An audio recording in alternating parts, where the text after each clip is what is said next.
Well, Good evening, good afternoon, and God, all of you people are just ugly, man. Damn, welcome to the chat. Thanks.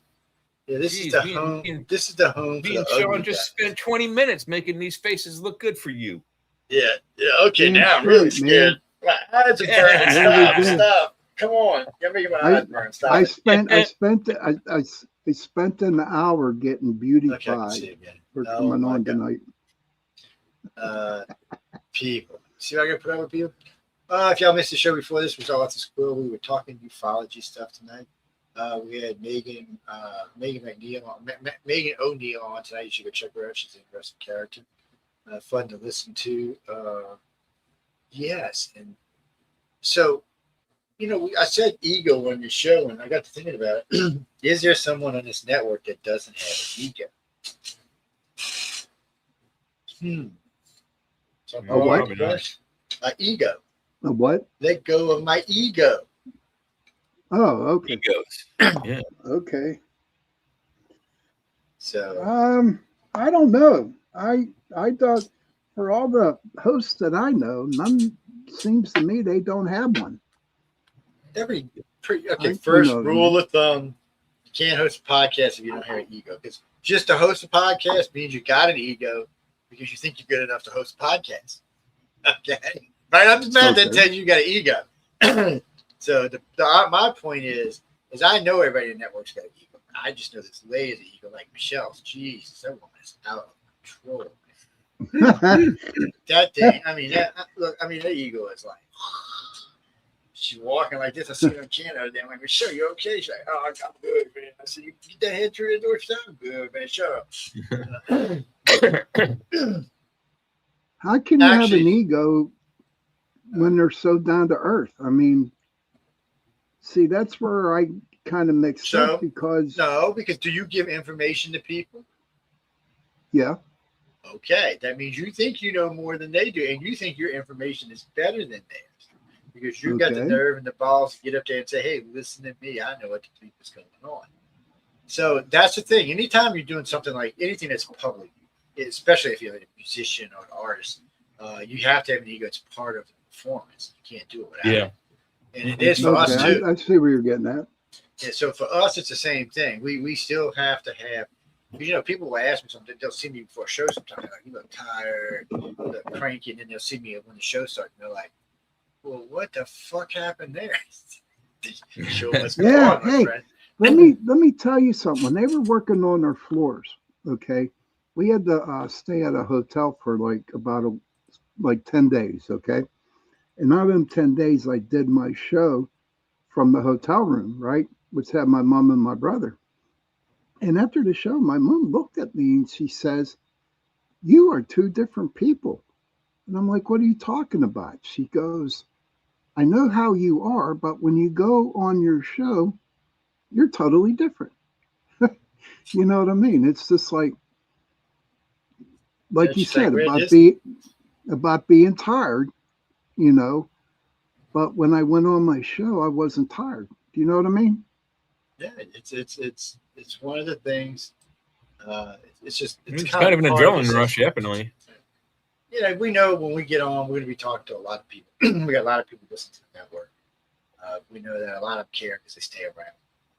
We have really good listening time. Average, I think, right now is currently about an hour and 40 minutes, which is weird because we have a lot of hour and a half shows, which means shows like this one and the news on the flip side are pulling the averages up. Yeah, y'all heard me other shows out there, which are an hour and a half now, but the average down. It's average listen time, Jamie, is however long a person sits and listens to the show. Like this show tonight, usually on this show it's about an hour 26 minutes per show. It's a 3-hour show, so most people listen to at least half the show. That's about 18% that listen to the whole show. Yeah, that's the people who really just want to know what we're talking about. Because you just never know what's going to come out of Sean's mouth. I mean, he's in Pete's, man. He's insane. You're right, man. But on my show on Sunday night, sure they come on for the first hour, and then in the back of my mind, I'm thinking I got to hold these people or bring more in, for the second hour. Yeah. It must be working. I must be doing something right. Well, so in general, unless you had a shitty show, in general, your second hour numbers will be bigger than your first hour. I thought it was the other way around. No. This is why. So if your show is doing good and you're sitting there listening, let's say you get 700,000 people listening to your show. Well, they're sitting there. Now you're going into the next hour. You got another hour coming. So you're going to take a top of the hour break. These people are going to say, hey, I'm listening to this guy, Sean. So a third of your audience or more will probably either text someone or call someone and let them know that they're listening.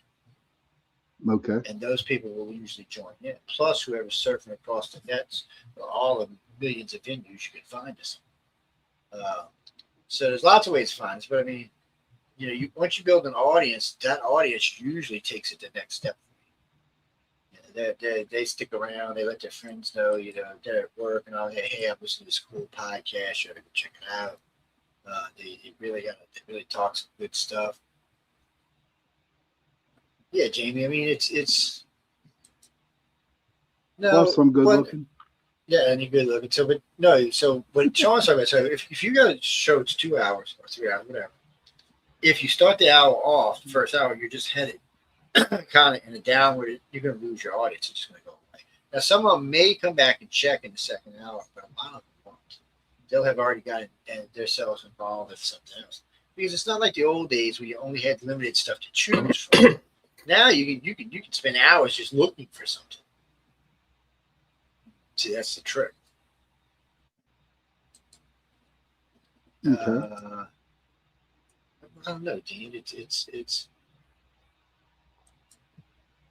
yeah. Well, you gotta make time in your life, but the problem is, how do you make time in your life when everything else is consuming all your time? Mm-hmm. Yeah, I'm moving to Mars. Elon and I are going to get an apartment together, and I'm in charge of his harem. Yeah, right. Mars don't exist. Come on. I'm going to Mars with Elon's harem, so that exists. I'll be floating around with a What are you gonna do with all that money on Mars, man? When there's nothing to buy up there, dude. I don't want no money. You can't use green money on Mars. It has to be red, like in the movie. I don't want the money. I want the harem. What part of this I don't understand? They keep the money. I'm not interested in it.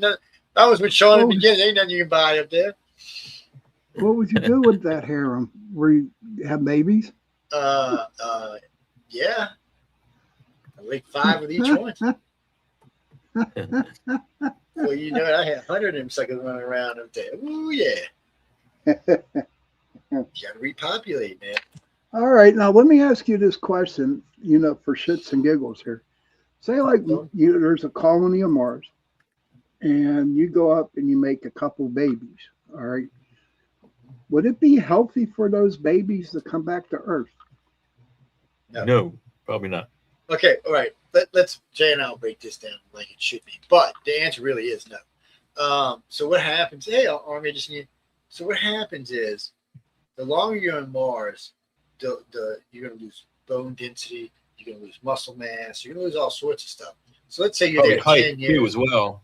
Yeah. So let's say you're there 10 years. Now, they probably will set up 1G gyms and stuff where you can work out to try to keep your bone from losing. But if you're not really planning on ever going home, you're probably not going to stay on that hard. If you're not planning on having any kids, you're not going to probably stay on it so hard too. Because Mars, for us, especially people in our age group, is actually a good thing. So once they get the pressure up, where you can just walk around, there's nothing pulling on your joints. There's nothing weighing you down. So all those places where it's bone to bone rubbing because the pads wore out, there's going to be a gap there. It's going to be floating again. Same thing for your heart. You won't need a high blood pressure anymore because your heart's going to work about a third of what it does on Earth. It'll probably add 30. You'll probably lose 60 pounds within a month or two. Well, they already said that the human body will probably de-age on its own 20 or 30 years because of a lack of stress on all its vital organs. And then those organs will relax. And they said, instead of being like 80 years here, you might see 120, 130, even 140 on Mars. Yeah. Jeffrey, I'm on air. Text Jeffrey and tell him I'm on air, Jay. Oh, Jeffrey Pritchett? Yeah. Tell him I call him when I get up there. And it's Jeffrey Pritchett is host of Church of Babies. Jeffrey's a good guy. Well, anybody can be an asshole. Let's be honest about it. Oh, you've been listening to us that long? Oh, I didn't know that. Oh, yeah, so it's a long story short because Jason's passed away now. So when these two assholes first met, because I'm friends with both of them, and we used to have, like on the network, like this network. Well, we haven't done it in a while, but we used to have a lot of panels. And these two fuckers kept getting into it. And then finally, one night, they just got into a knockdown, drag-out fight. I mean, there was no stopping the two bastards. They were just, if they could have got fisticuffs on each other, they'd have been kicking some ass. I could see that. So I mean, they hate each other. So one night, I called them both. I said, look, you motherfuckers, come on a damn show, and I want y'all to fix this. Because it was causing problems on the network. I said, just whatever. And they got on, and I started fucking with them hard like I do. I mean, I was pissing both. Pretty serious. And then I guess they got together, tried to gang up, and they still kicked their ass. But anyway, after that, they became friends. They finally became friends. They worked it out, became friends. So, no, Gene, trust me. These two motherfuckers hated each other. I mean, there's the kind of hatred, like if you walked in between, you'd probably lose an arm because it would melt off and shit. Oh, yeah, man. It was bad. They didn't like each other. And neither did Jason's girlfriend Heather. She was mean too, man. Jason was a good friend. He was no good bastard, but he was a good friend. No, he was legit no good bastard, but he was a good friend. It's none of y'all's business why I say it's not even a bastard. If he's in heaven or hell, wherever he's at, he's not going to deny what I just said. Yeah. Jason and I had a lot of fun. Yeah, we talked a lot of UFO stuff. We took on a lot of big organizations, kicked a lot of ass when we were blowing ICO. Because he's a scrappy little motherfucker, that's why. He fight. And he knew Daddy had his back too, so you know what? Jay and Joe, Yo. If I wouldn't even hire a lawyer, I would get Joe to come up to Pittsburgh and defend me. Honest to God. Oh yeah.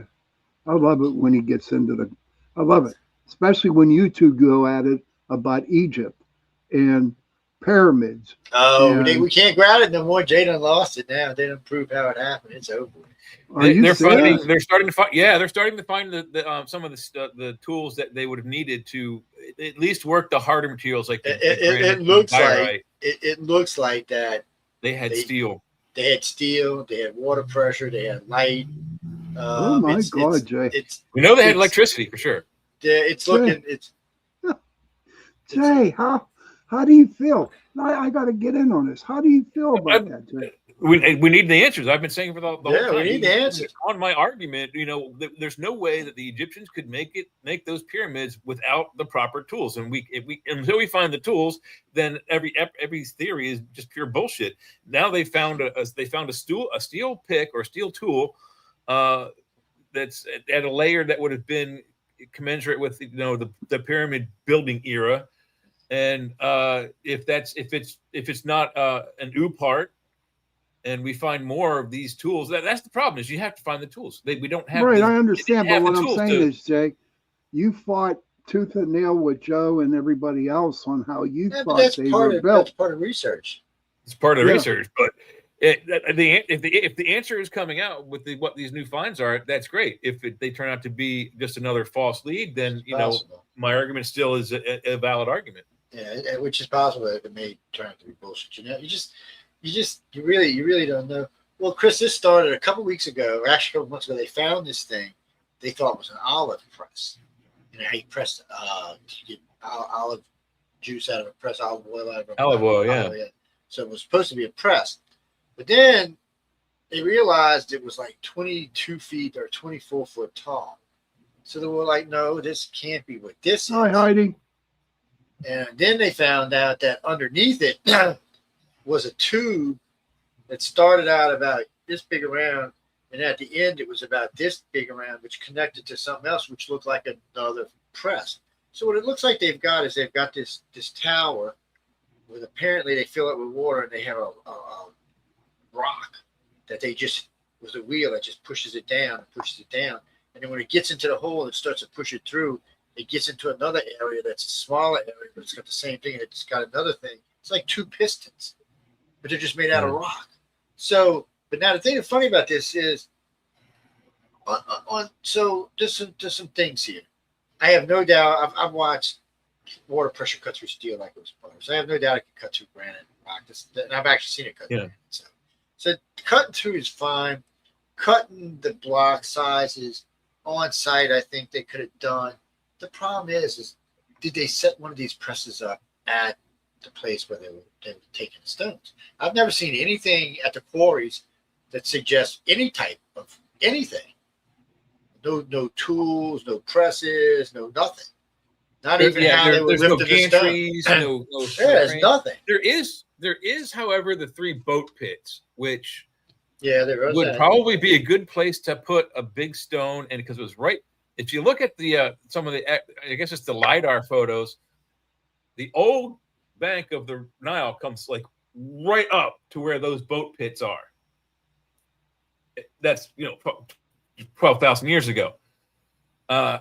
So they could have easily, if they had put all of those rocks, the bare rocks, even the rough hewn rocks, to be cut to size on site and then put in place, there would be still evidence of that damage to the earth. There would be like an area where the terrain would be different because of the weight of the stones having been laid there. So maybe they used the barges and platforms to store the stones because they are rather heavy, but they came off the river into those boat pits, whoosh, cut to size, thrown up on the rock. Next one down the plank, cut to size, thrown up. Well, they actually said that the Egyptian barges, the way they loaded and unloaded the stone was to raise and lower the ship.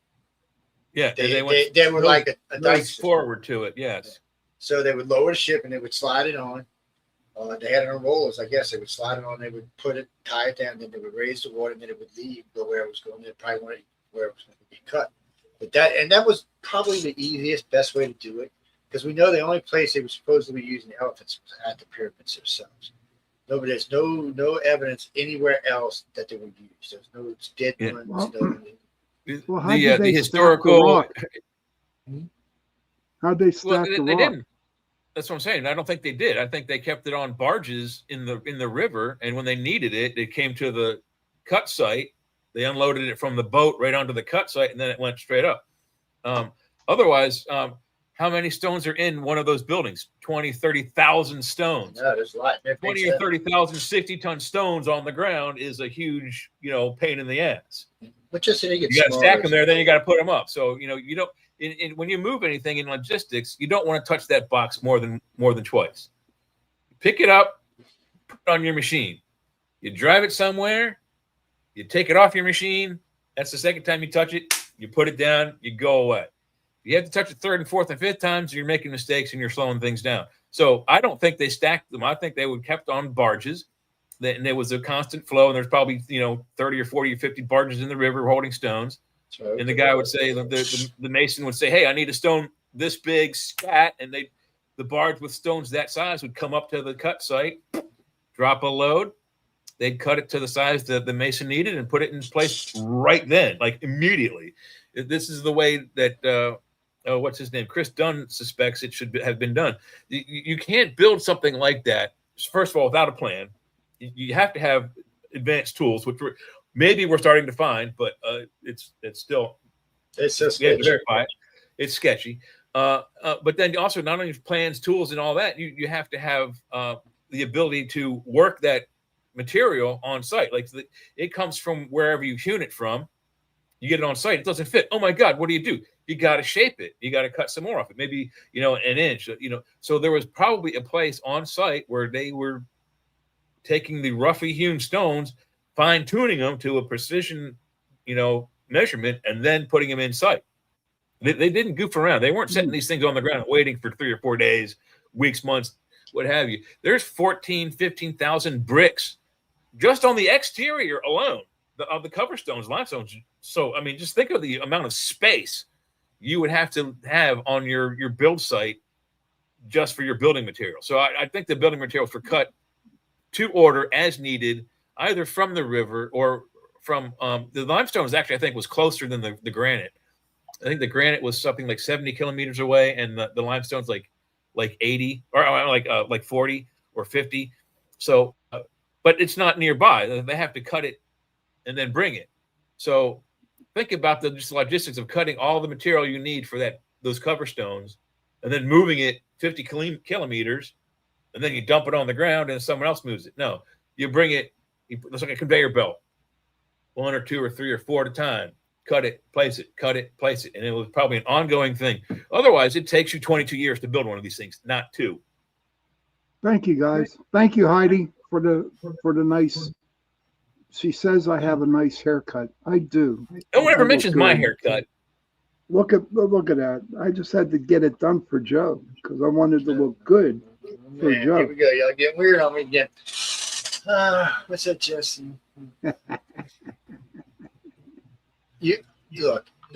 When it comes to Egypt, all we know for sure is that it's older than what we originally thought. The pyramids aren't, but other parts of it are older. 10, 15,000 years somewhere in that landfall. Well, we was talking about on the show before this one. They were talking about religion, and I was like, well, wait now. We got cities now that are far older than what religion says we're old. I said, Christian religion says as a society we were born 6,000 years ago. Well, this is, 10,000 years before that, 9,000 years before that. So it makes it sound like it's something else. And then there's all this stuff about the Mesopotamians and the Sumerians and the Dogon talking, aliens visiting, reptilians interbreeding with our societies. Well, the reptilian thing is cool because we have a reptilian section in our brain, so it's hard for us to say, oh, it didn't happen, but we do have a reptilian section in our brain, people, so it's there. It's it's what makes you like heck. Well, we have what they call a triparty brain. I forget what the exact. It's a French word.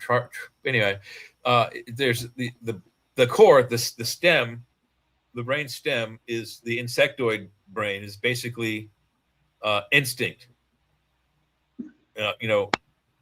Eat, poop, breed. That's all they really are. It's just that, and that's what runs our regulatory systems. It runs our heart, our blood, our nervous systems, our muscles, all that, and our food distribution once we eat. The next segment of our brain that covers that part, the brainstem, that's where the reptilian part is. And then wrapped around the outside of that is the squiggly part, which is the mammalian brain. So we got 3 different animal brains from the animal kingdom in our heads. Imagine if there was a 4th one. Imagine if there was another one. We had enough brain. Bird or fish, Think about that.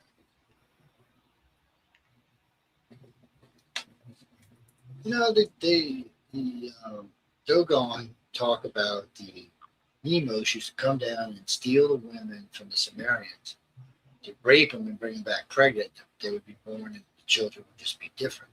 Not that they looked different, they just acted different. They were no longer willing to be a slave, is what it was. Probably the start of the Egyptian civilization. At least the one we know of. Hey, Joe. Hey, yeah, Joe, but read on the screen. What do we got on screen? This is from U.S. Army Vet, Army Vet 7077. We've had reptilian contactees on the show, many of them over the years. Well, yeah, minty. Matter of fact, a good friend of mine who's actually talked to him a couple of years, a Dolphin, was having an affair with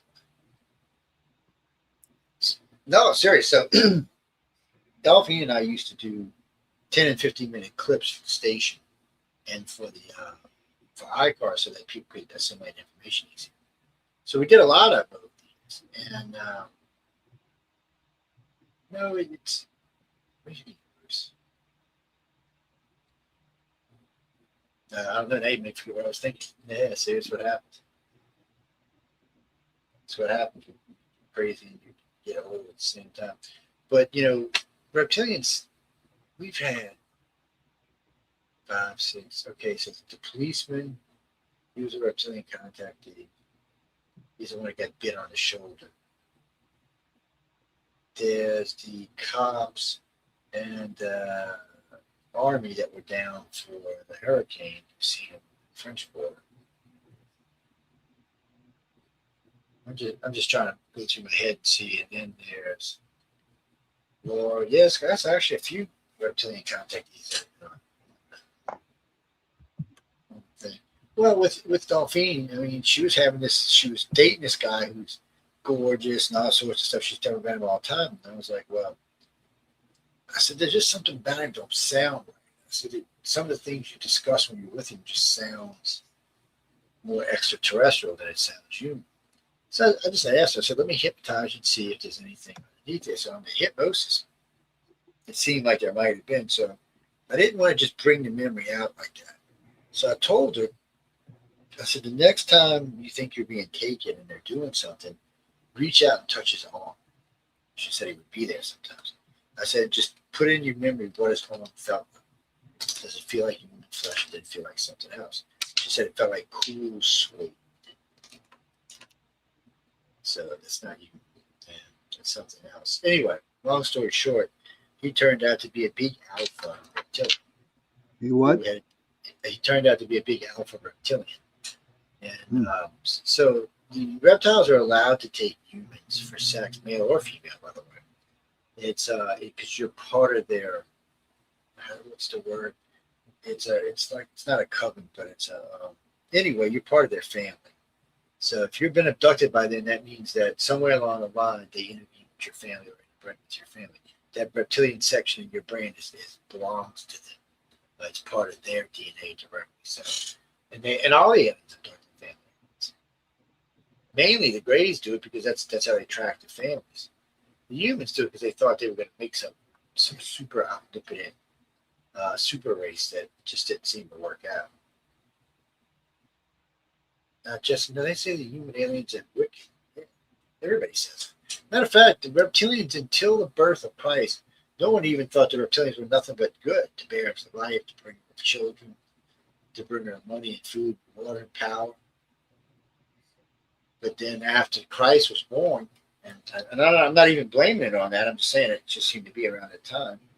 So they get demonized in the Garden of Eden story. Yeah, so then it flipped.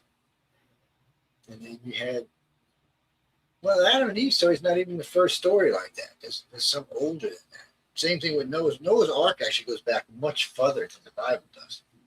There's a story called the Enuma Elish, and what's the other one with Gilgamesh in it? Anyway, these two epics recant almost exactly word for word, chapter by chapter, the first 5 books of the Judeo-Christian Islamic Bibles, which is very strange. All the main 3 religions of the world today are based off of this Sumerian text. But within the text, there are 3 Noahs. Utnapishtim, I can't remember all the names. Utnapishtim is the main one. Atrahasis is the other one. And then there's the third one. And they all have really strange names. But there's 3 dudes that survive. Not 1, but 3. 3 different family lines, at least. And then if you really think about it, when they say, don't go over there, everyone who goes over there, people die. Well, how do you know people go over there and die? Because someone survived to tell the story. That's how we know. Someone's, spilt the beans, as it were. Yeah, we had a reptilian. We were talking about a reptilian on the other show. He said, Army Vet says, do you have any recent reptilian cases? I haven't had any reptilian experiences in a while, a few years at least. It seems like abductions overall have decreased, but are still going on. Well, decrease, that's a weird thing to say because in some cases they do decrease. In some cases they go away altogether.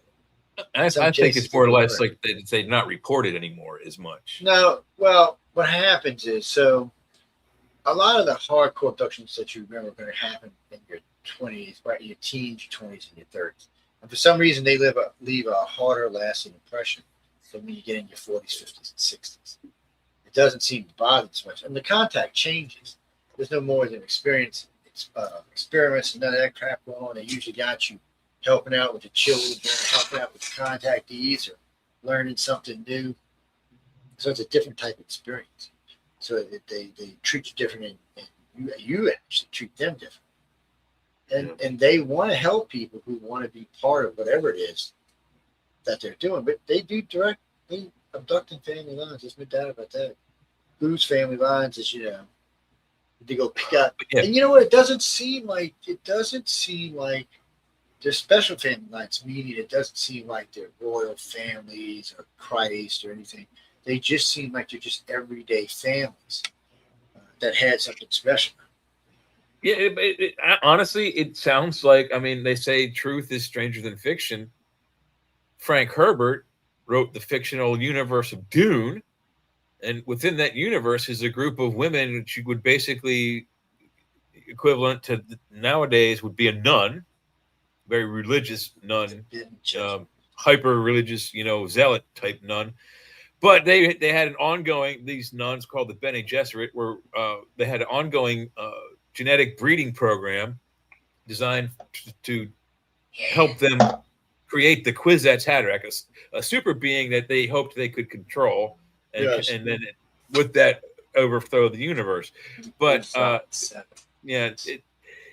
that's actually what's going on. There's abduction stories where the aliens aren't just doing this on our planet; they're doing it on other, let's just say, equally developed worlds to us, but lesser developed to them. They're not just doing it to us; they're doing it to all other species. Jay, I have to admit, that was deep. That was really, really deep. When I heard that, I was like, wow. Well, you lost me at the second sentence, so that was deep. Well, basically, what the aliens are doing here, they're doing on other planets in our galaxy. They're not doing it just on Earth. There's the planets that have life around us and near us. They're doing the same stuff there as well that they're doing to our species, doing to their species. Well, isn't that special? It's I'm just saying, isn't that special? I don't know how much. It seems like with other races, sometimes it's different. Like with the black-eyed people, they tend to bring them on board the big ship for encounters with us. I mean, so there's encounters on Earth, and there's probably encounters on their own homeworld. But they seem to bring them on the ship more for personal encounters. They seem to want to do it there more. So I'm not sure why they would even be wandering around on our planet anyway. They're probably not supposed to be. The Greys, you can keep walking with a Grey. If I took a Grey, and then you think, oh no, what is that? Something else entirely. It was a Grey for a minute until the Grey took over your brain and said, no, it's not. It's something else. Yeah. You see something else, right? Excuse me. Yeah, if I remember what NASA was talking about, if the Greys would be the highest scale there is for telepathy, and then just quadruple that a few times. Yeah, and then you might be getting close to what their psychic ability does. They say they can communicate across time and space with thought. That's a pretty damn powerful brain, if you ask me. Yeah.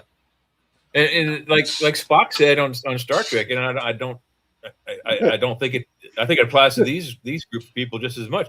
They were talking about the Telosians when in the episode of The Cage, when the first pilot for the show, they're talking about those people's brain power. Spock says that they could reach out with their mind power and have one of us push the wrong button, flick the wrong switch, and boom, we're history. Well, not only could they do that, but I'm sure with their mind power, they could probably very easily just go, "Oh, look at that tin can." Crunch with their mind power. Oh, okay. So let's get to Star Trek here. For some reason, Spock came into my mind when you were talking about him, and I thought, could Spock be a reptilian? Well, he's green skin, green blood. I guess he could. They had copper based genetics. I don't think they ever did specify what subspecies they evolved from. Let's see if Google knows. Hey Google, search the internet, the wiki database on Star Trek. What species of creature did the Vulcans evolve from? The dick was In Star Trek, there is no single definitive answer regarding Vulcan evolution. While some theories suggest they evolved from local primate-like ancestors on the planet Vulcan, other in-universe explanations point to ancient humanoid progenitors who seeded DNA across the galaxy billions of years ago. Yeah, It's Google also stop. been Yeah, so the two possibilities are there is a group within the original series universe that it admits to having seeded that part of the galaxy with all the species that are there: Klingon, Vulcan, everybody, humans. There's that, but also in order for them to look that close to us, and then the same thing for the Greys and the reptilians, they must also have had a primate co-evolutionary growing up wherever they evolved from. Otherwise, I don't think their DNA would link with ours as easily. So you don't see us putting So let me sheep ask you, parts why do on- you think they would be mixing their DNA with ours? because they say they did in the Sumerian texts. That's not what they said. They said they created a race. They said they Yes. created a subspecies of their self that created us, but they didn't say they used Yes. their DNA to make us. They said they took an animal from this planet to make us. Mixed with their DNA, yes. No, not mixed with their DNA. So the original story is that they came, they couldn't go outside, so they created their self over. When that group of society started to go out and get into the world, they said, no, why are we mining things? We're a super independent race. What the hell are we doing? And they created what they called the 7 creations of man. The last creation of man was just dumb. They had none of their DNA. It was just, it was bland. It probably had a chemical body makeup, but I doubt it had any of the DNA had anything to do with their brain power because their brains are shaped different than ours. They're not shaped like ours. I mean, they're deeper, longer, weirder. We're just more brain, actually. So I don't know how that would have panned out for such a small brain animal like ourselves. Yeah, the Anunnaki brain is something on the order of 120 cc's larger than ours. So knowing all that makes you wonder that it looks like what they really were doing was just trying to upgrade us so that we could actually communicate with them. And then they realized it was part of the experiment. Yeah, but they realized we were just we just weren't there yet. Technologically and mentally, we're just not there yet. We just don't understand. We're too caught up in chasing the dollar or watching the news TV or going out to the game or whatever, going out to dinner. We're just too caught up in it. We just can't get past any of that stuff. It's like a trap for us. It's a bad trap, too, because humans can't seem to get away from it. And as it's going on, you have things like what's going on in New York. Everybody's turning into socialist, communist. It's like a weird movement inside. It's like a sub-movement, actually, inside the country. It's very weird. Jackie, I don't know, but it's getting aggravating. I'm getting tired of worrying about if our country's going to be a free country. Yeah, and they keep saying Trump is the one taking all of our, rights and things away. But now you got these 4 new DSA agents, if you will, Democratic socialist assholes, that have a chance to get fairly powerful positions in cities throughout the country. 3 in New York, and I forget what the other 4th one is. But some of their tickets are they want to take your house away and let it be used by the greater good. They want to take your money away. If you make over a certain amount of money, they're going to tax you more and or take your. I forget what prompted him to say it, but at some point this week or last week, maybe 2 weeks ago, Mom Donnie said something to the effect that he was going to try to seize billionaires' money, just flat out seize their bank accounts. Yeah, but he can't do it. So it doesn't matter. It doesn't mean I know he can't. No, I want him. I want him to try it because that would be some type of felony. He'd come arrested. Oh, he'll definitely go to jail. Yeah, but that's what he wants to do. Basically, steal their money. And he's going to get a bunch of them people up there behind him. But look, people. Yeah. I'm telling y'all now, stop fucking with the rich people because they pay the majority of the taxes in this country, and by far, it's not even close. The top 1% pay half. The top 5% pay 3/4. Have any of you guys ever been to New York City? Yeah, Long time ago, dude. Back in There's this little place in there called Rockefeller Center. It's got this ginormous statue. It's an enormously huge space within the city. During the summer, it's a fountain. During the winter, it's a ice skating rink. And they put the city's grand Christmas tree up there every year. And that was donated to the city for free by a millionaire named Rockefeller. they just. So tell me how they're messing up the country by not paying their way through. Yeah, they're paying. People in New York City couldn't ice skate without him. Now he's giving them an ice skating rink. It's been there 50 some plus years. I mean, look at Elon. Not only is Elon paying a big chunk of money, but he's doing projects that help humans. Just gotta wonder why people give him so much shit. He does look kind of weird, though. He is weird. He talks kind of like the short bus kid. I'm going full cute with this. No, Jimmy, I've never heard Elon cuss. Oh, I doubt it. I bet you did. that'd be funny if he went up to Mondami and said, "Hey, I'm buying New York." He has the money to do it. I mean, I'm buying New York. Buy the whole damn state and fire Hope. Say, yeah. if you're blue, get out. Go live in Pittsburgh. Oh, I would love to. I would do it. Absolutely. I'd be like, hey, I just bought New York City. You're fired. Piss off, Mom Donnie.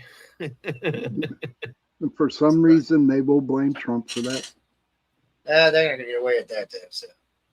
Yeah, their problem is their blame guy has only got 2 years left. Mm-hmm. He's out. So they got to start coming. So why are they still going after him? Why don't they just say fuck it? Because it's about keeping you distracted. So if all you're thinking about is hate Trump, hate Trump, hate Trump, you're not thinking about why the economy. So here's something for y'all. Dun, dun, dun, dun, dun. So in 2010, they had this pool redone. Okay, so the contractor who redid it was on making one of the news medias, making some shit saying, "Oh, Trump asked, but we told him no, and he's running some kind of scam, blah blah blah blah blah blah." So oh, that's how you would have been. So I knew everybody was still logged in, so I popped on and started talking. I'm like, well. I said, let me get this straight. I said, aren't you the guy that redid the pool in 2010? He said, yeah. I said, didn't it cost $35 million? I said, oh man, you know damn good well it cost $35 million. I said, why did Trump do what he did? Oh, that's right, because the pool was still leaking, the algae was still in it, and it wasn't reflected the money. I said, so you did it for $35 million and wrecked it, and didn't even fix any of the fountains or any of the area around it. Trump did it for 14. Fixed it, made it pretty, and fixed the fountains and other monuments around it as well. Plus, he put security in D.C. Oh my God! Come on. I mean, I don't mind you hate. You can't help yourself. You Trump's little bitch. Well, anybody hating on Trump right now just means that Trump owns you. You dream about Trump. You are Trump's little bitch. Y'all don't realize we all Trump all the time. Just help him out. Oh, and there's 2 new polls that I know y'all trying to slap another one in, 32, 36 polls. I'm sure. APC just put out there, was a 27,000 person poll. Trump's actually sitting around 47, 48% of his gas has dropped again in most places. Well, but in the next week, yes, we are back to where it was pre-wartime. Which also means prices will come down because diesel gets cheaper. Oh, shit. I need to tell you this, man. When I was up in Gettysburg, I paid $3.68 for a gallon of gas. Damn. $3.68. I was like, "Are you kidding me?" I even asked the owner. I said, "Is that for real?" Am I dreaming? $3.68. It's like the highest I saw out there was $4.09. Well, the cheapest down here I think is here today, actually. The cheapest down here right now by a house is $249. The most expensive is like $283. Damn. Yeah. And but this is what you got to remember, especially you blue state people. Last night when we checked the price for a barrel, it was $69 a barrel. So that's only $9 higher than it was when we went to war. It was $60 a barrel. We were only paying $1.62 a gallon down here. So if it stays on course and it drops $1 that it's supposed to, we'll be right there where we were from the war started. We'll be between 140 and 170 a gallon. Yeah, that's nice, man. Because the Camry at $2 a gallon, the Camry only takes what, $30? I don't even take that on the thing. Yeah, it probably takes about $30 because it's got a reserve. So yeah, $30. No, at 3 it's 45, and at 4 it's 60. Yeah, putting $60 of gas in a Camry seems like there should be a law against that. I don't know. I am car shopping, Jesse. I have been for a couple of days. I don't know. I've looked at all kinds of stuff. Starting to give me a headache about so much stuff. You're not going to turn it over. No, really. I mean, I've actually looked at a bunch of stuff. Okay, what's going on? We have a camera. Nah, Jack, I'm trying to turn my camera back on. I'm going to have it back. Let's see. Uh-oh. Oh, there he is.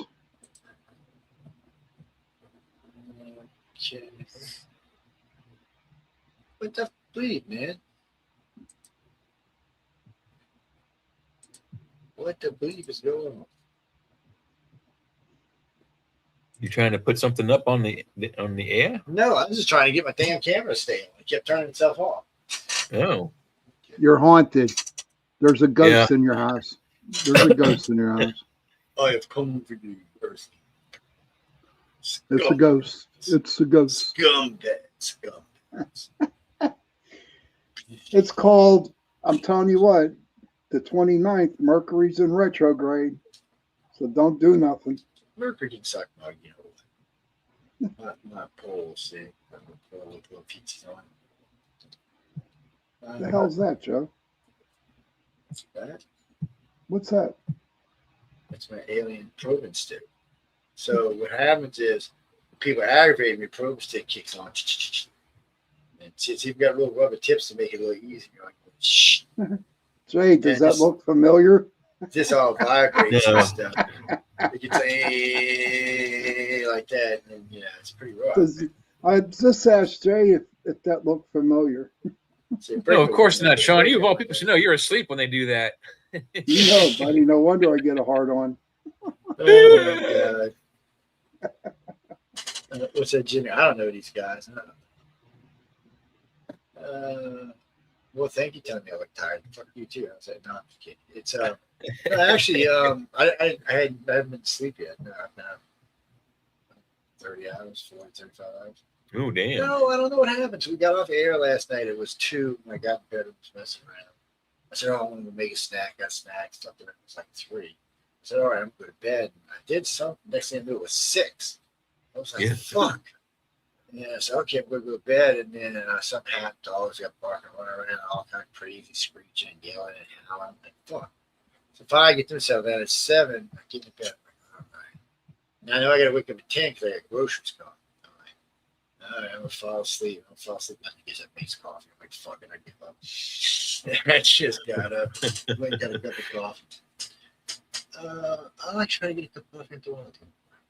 Yeah, that's about what happened to me. I was up till about 6 too. I didn't go to sleep till 6 o'clock. Well, I mean, it's not unusual for me to go to no. So on the weekdays, I used to go to bed between 2 and 3.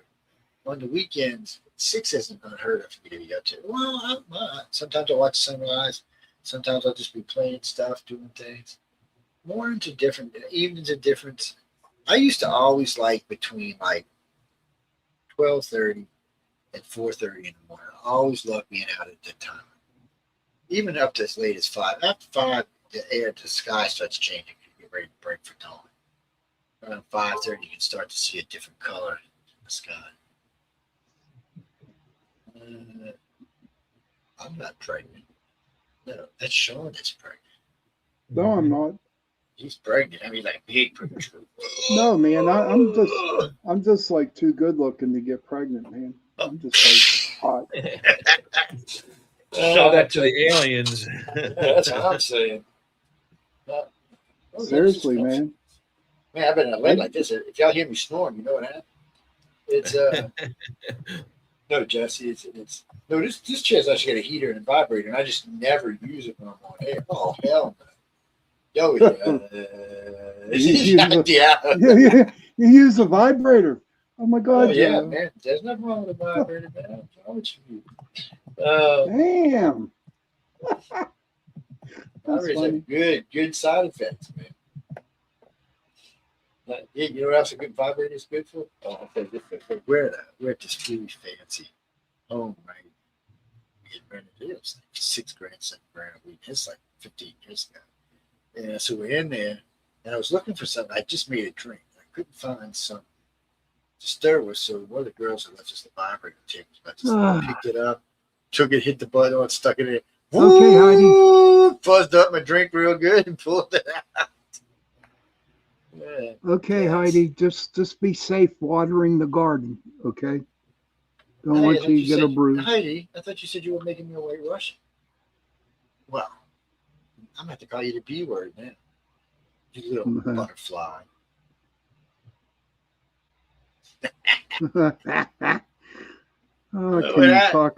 How can you talk about Heidi like that, man? She does I it called her all a for us. butterfly. Come on, give me a break. Actually, no, this girl that was on with, Jay, I love her. She'd be slapping Jay all over. He'd be like, yippee-ki-yay, baby, smack me some more.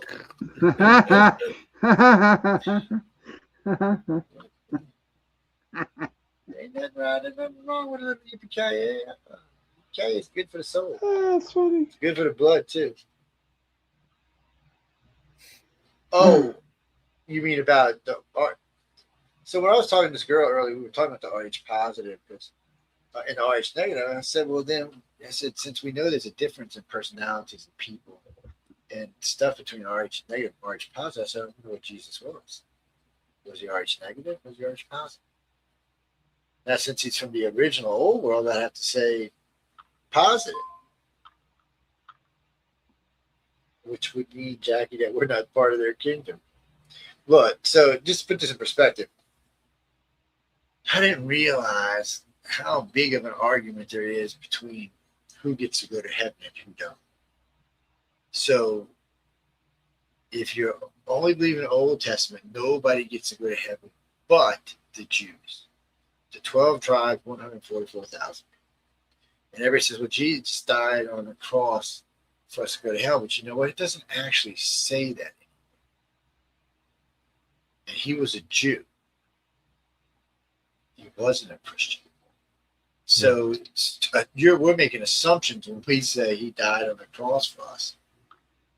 And everything that was written about this event was written 300 years after the, well, in some cases about 155 years after the case. Regardless, the person who originally wrote it was dead.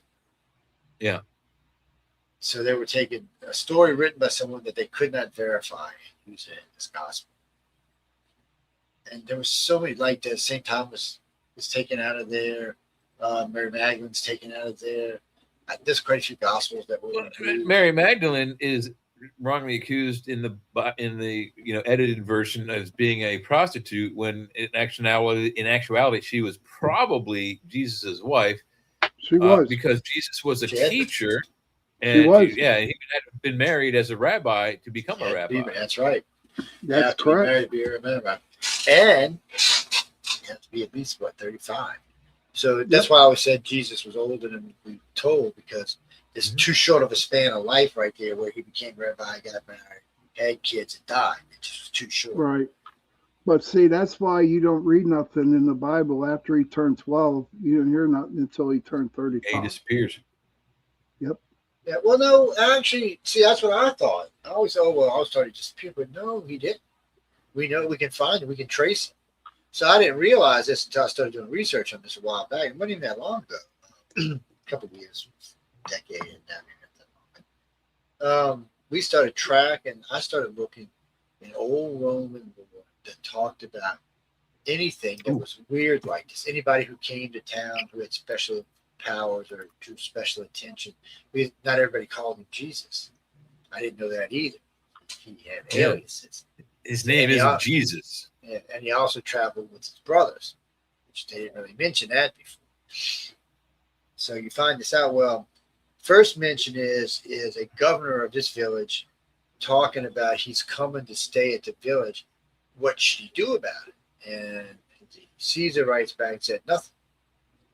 And then you see another one of these letters almost saying the same thing. He's coming to stay here. This is a city, not a village, but he's coming to stay here along with his people.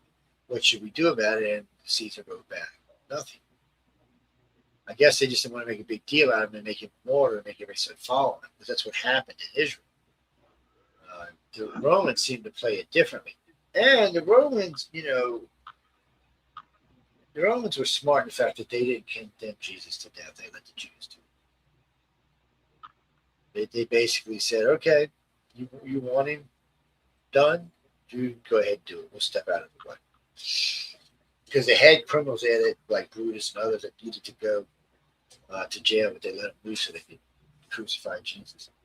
Yes, the Guardian, what is that, Yosemite? Is that where it was? God, it's been a long time. Yeah, I taught Sunday school. I taught Wednesday school. Seriously, they need to rewrite the whole Bible. I'm sorry. Well, no, they don't need to rewrite it. They just need to restore it to the original story. What they really need to do is say, okay, humans, Codex, this needed to put out 12, 14 Codex. They just put them out there. Then they need to put the first, I think, 8, 9 versions of the Bible. And now, remember, we lost some stuff during the book burnings of the Inquisitions. The Bible had been transformed in there a couple of times, and other things went on. And so it just, once we left the first eon, first 1,000 years, and moved into the second one, where Europe was starting to really develop into civilization, it seemed like everything changed. And if you have to wonder if Jesus, first off, was he still alive? How long a lifespan did he have? Was it just a normal everyday lifespan like any other human, or did he? Is he immortal? Because they do promise immortality. And well, one of them gets made immortal. Oh, was it Pontius? Who? Judas, who? Lazarus is raised from the dead, but he's not given immortality. No. One of them was cursed with immortality.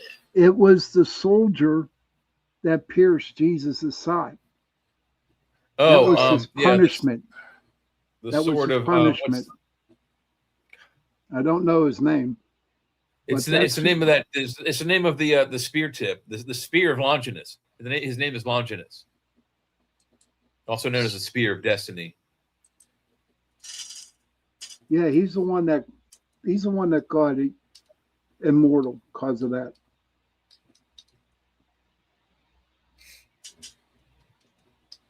What's that, Christopher?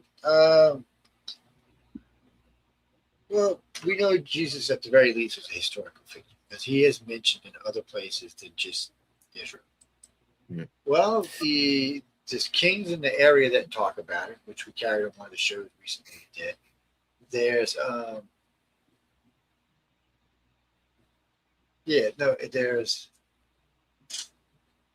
went out of my brain. I was reading something while I was telling you, and it went out of my brain. Sorry about that. We got a break. Yeah, well, I mean, he was making a stink everywhere. I mean, all around the area. But I mean, he's also mentioned in writings in the Far East, in China, and near Buddhist temples. He's been heard of, or there's some rumor that he spent some time. I don't think they were contemporary, but if the time frames are off with the Bible, year dates, which is highly possible, he could have been a contemporary and hung out with, Siddhartha Gautama, who is the Buddha. There's some paintings of them hanging out together under a tree together, kind of like an enclave or commune kind of situation. So he's definitely an historical figure, and he was arrested for upsetting the money lenders' carts, at the outdoor fair, or where you bought things. He found out they were cheating and turned all their tables upside down, and he was arrested for doing that. That's why they arrested him.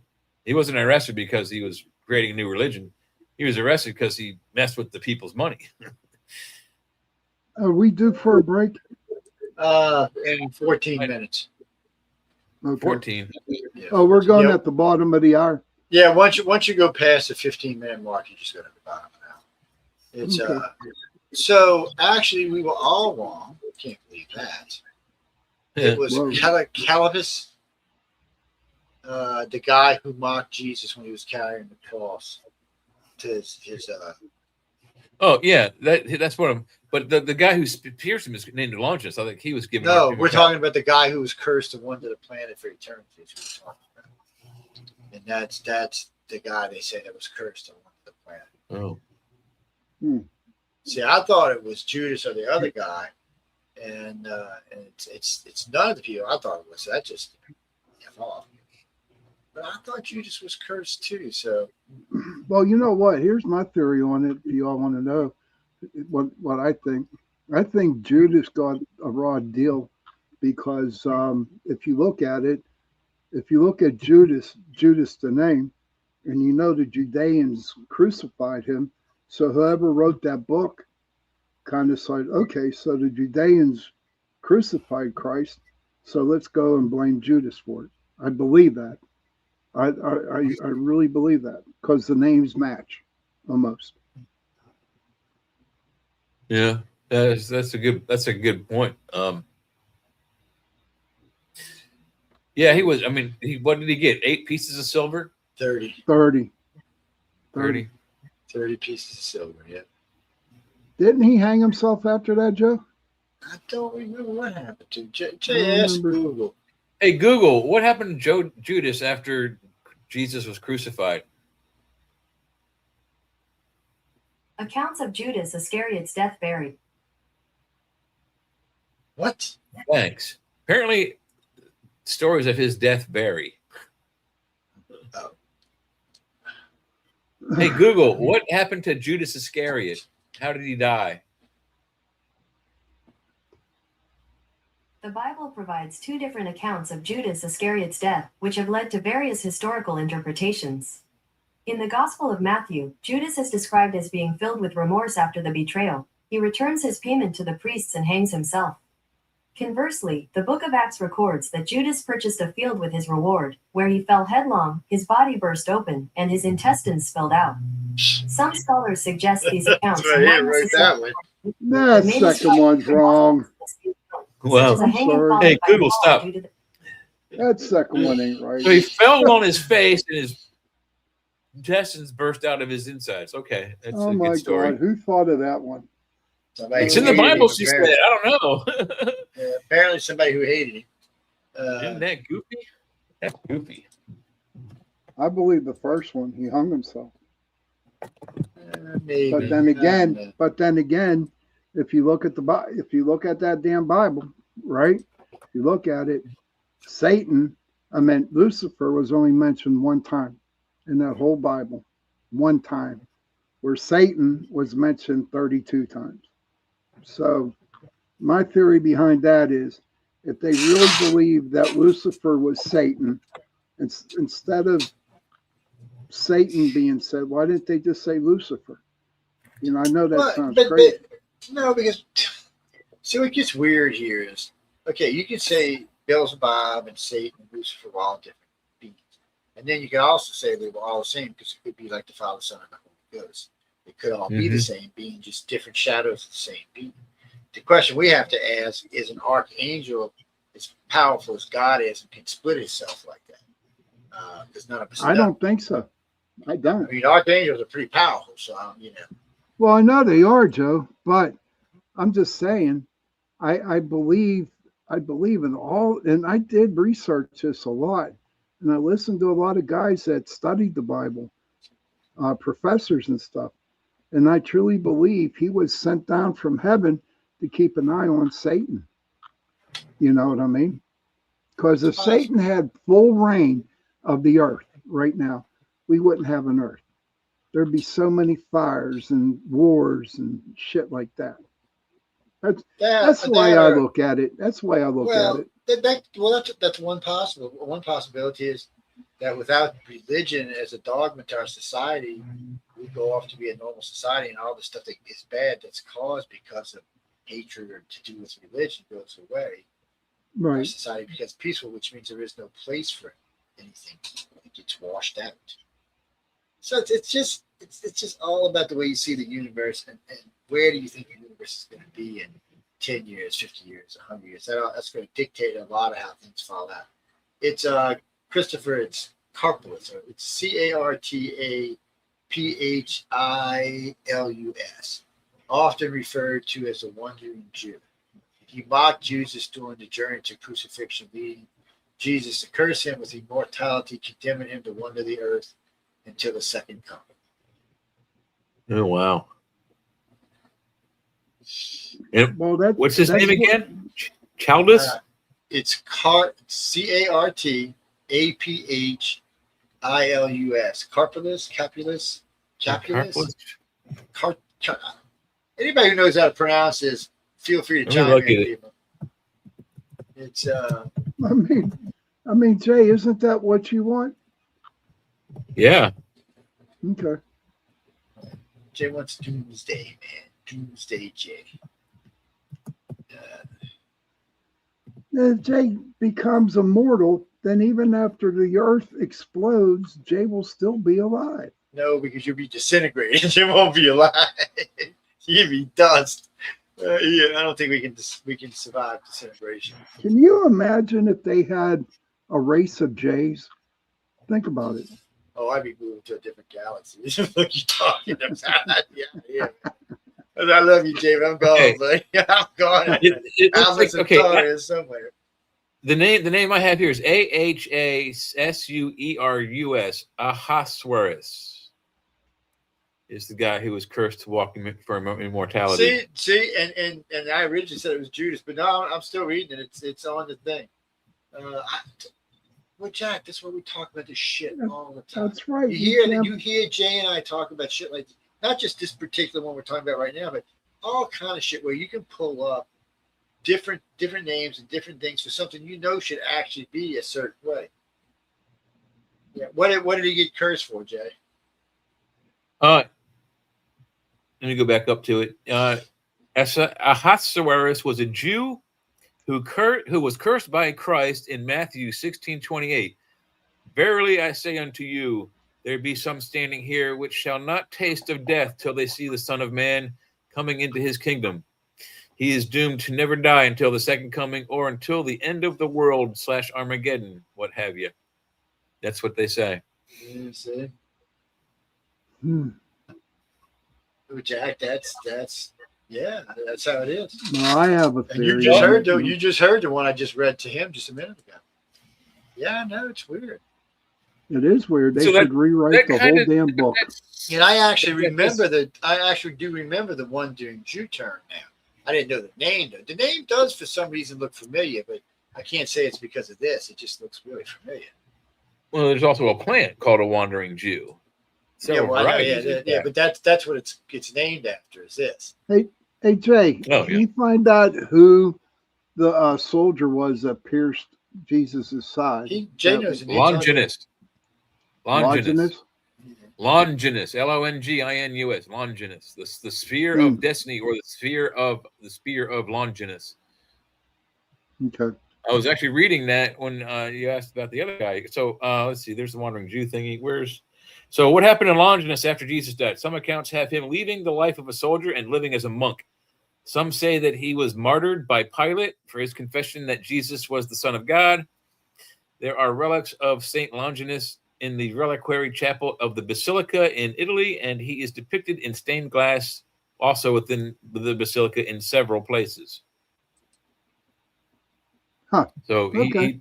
he becomes a very important character after, post mortal death of Jesus, or the second death. Actually, he dies twice, doesn't he? He disappears the second time. Let's see. 14 minutes. We can't. It's too long.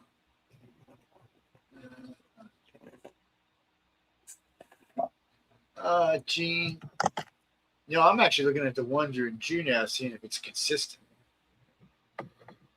Yeah, there's a blurb here about wandering Jews. I don't fucking trust history as far as I can throw it. If I can't lift it up, pick it up. That's not Yep. wrong. I can't throw it anywhere. Yep. So no, I don't. There's too much. We keep finding too much shit that's not supposed to exist in our history. I mean, every time I turn around, new sunken city, new pyramid. Oh, look at this. We found a damn gear in a freaking piece of coal that's 2 million years old. Whoa, what? And how the fuck did we do that? In a place that's never even been a civilization. That was the crazy part. They found these things. They found 2 different old parts and some lava that came out of a volcano in a place that's never had life. No one's ever lived there. And So, yet, what do you guys think of Scott Walters? Do you think he changed a lot of the No. history? Scott Wolter? Yeah. He's done some pretty cool stuff. I like the show.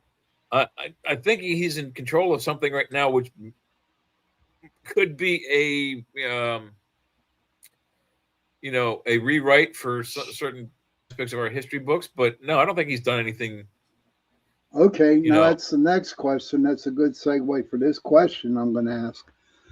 If they find out the stuff that Scott Walters found and what they found on Oak Island, are they allowed to rewrite the history books? You're going to have no choice. They will have no choice eventually. Joe? I don't know.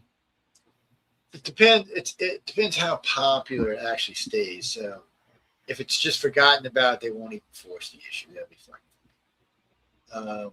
And like Oak Island and stuff, it's waned so much. I don't know if it can be. But if it's legit and they find it and the media picks it up and it goes hog ass wild, and people are like, yeah, look what they found. They'll have to rewrite history because it's not supposed to be there. Huh. But it has to be in a grandiose way, not in some real half-ass way. If it's half-ass, they're not going to pay attention. But if it's grandiose, they'll do it. Hey, Joe, we are at 8:30 p.m. now. We're at the bottom of the hour. So Jay, his name in this article is spelled with a K. It first tells the Carpius, the doorkeeper of the judgment hall. Oh, my God. That's why he's here. He's stuck here. Wow.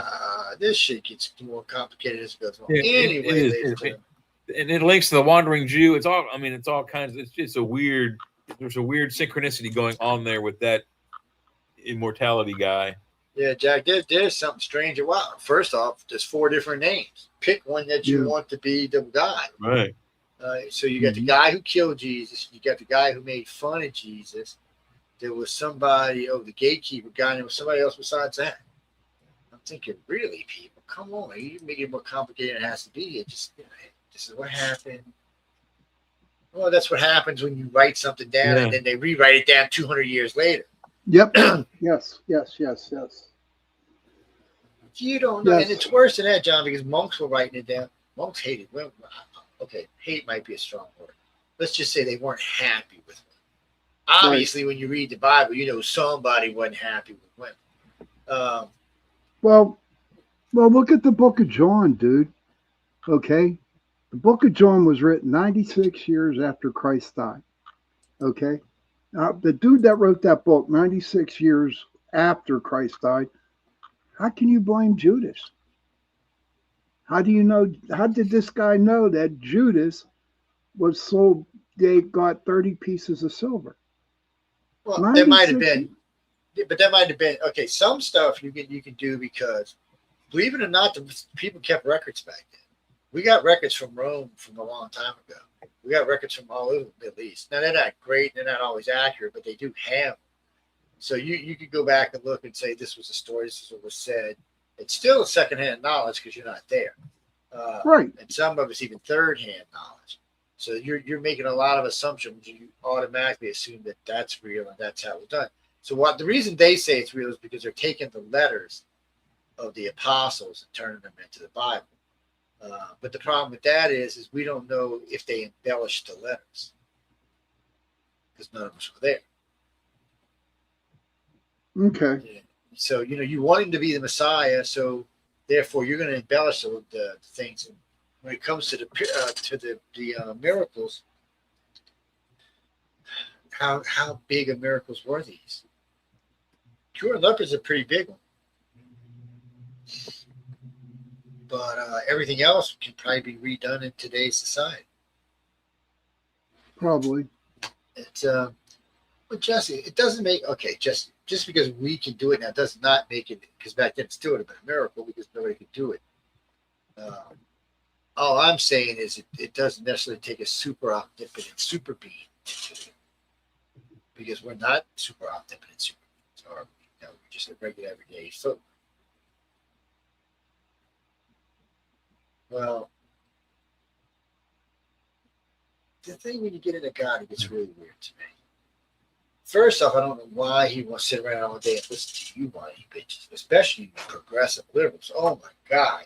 Sorry about that guy, but I mean, I'd be lightning bolting your ass off the planet. Are you still whining? I'll be calling my buddy Thor. I'll be calling Zeus. I need some hand, man. Oh. These whiny bitches. Zeus, I remember how it was, man. Okay, I'm coming to help you okay. out. I got something for you guys. I saw something on Fox News that 13 Democrats decided to leave their party or something. Yeah. Not that I've heard. I haven't heard Yeah, that. Joe, have you heard that? Jay? I haven't. No. No, All I I haven't. heard is there's 4 new socialists. Yeah. DSAs. Yeah.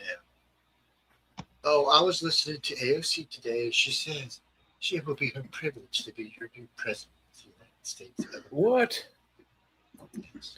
And she will do the best job of any person ever. So she's going to run. She's going to run. I don't know. We'll see.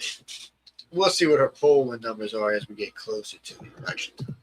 See, because right now all they're polling is these northern places, which are all liberals, and they're kind of that deep left-leaning liberals. So she's going to probably poll good there. But the rest of the country is already pissed that there's 4 socialists running New York. Right. Or no, they're not running yet. They have to be. Well, that's right. That's right. They still got to win the election. They're going to be running against Republicans. They got to win the election. What do you mean? What other states do I think you could get? I think you could see maybe in Minnesota if they haven't got fed up with the Somalis fraud yet. If they have, then you want to see it. Maybe Colorado.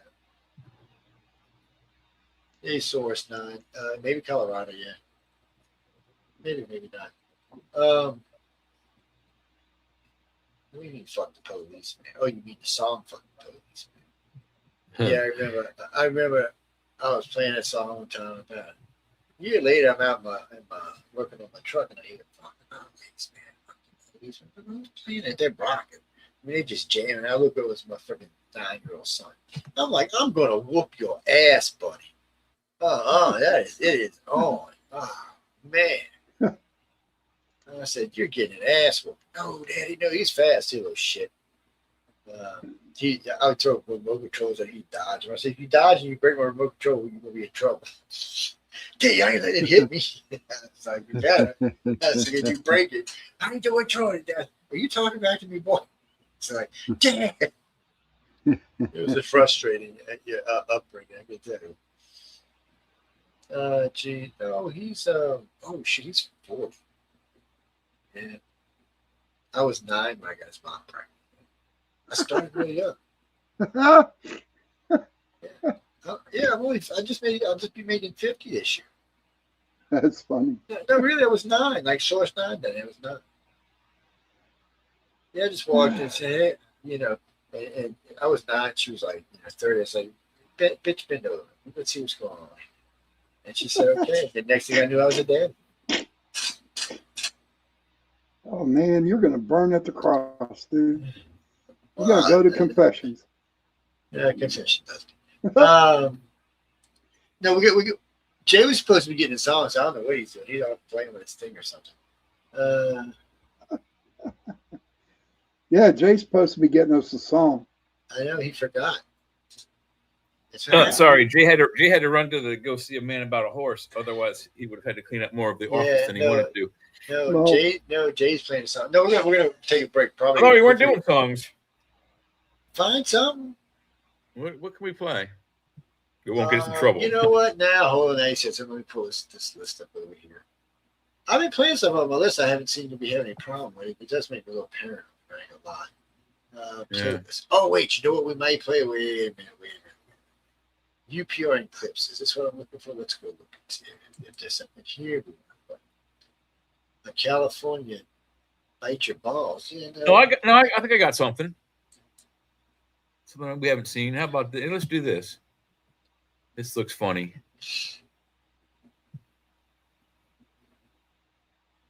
As soon as this ad ends, come on.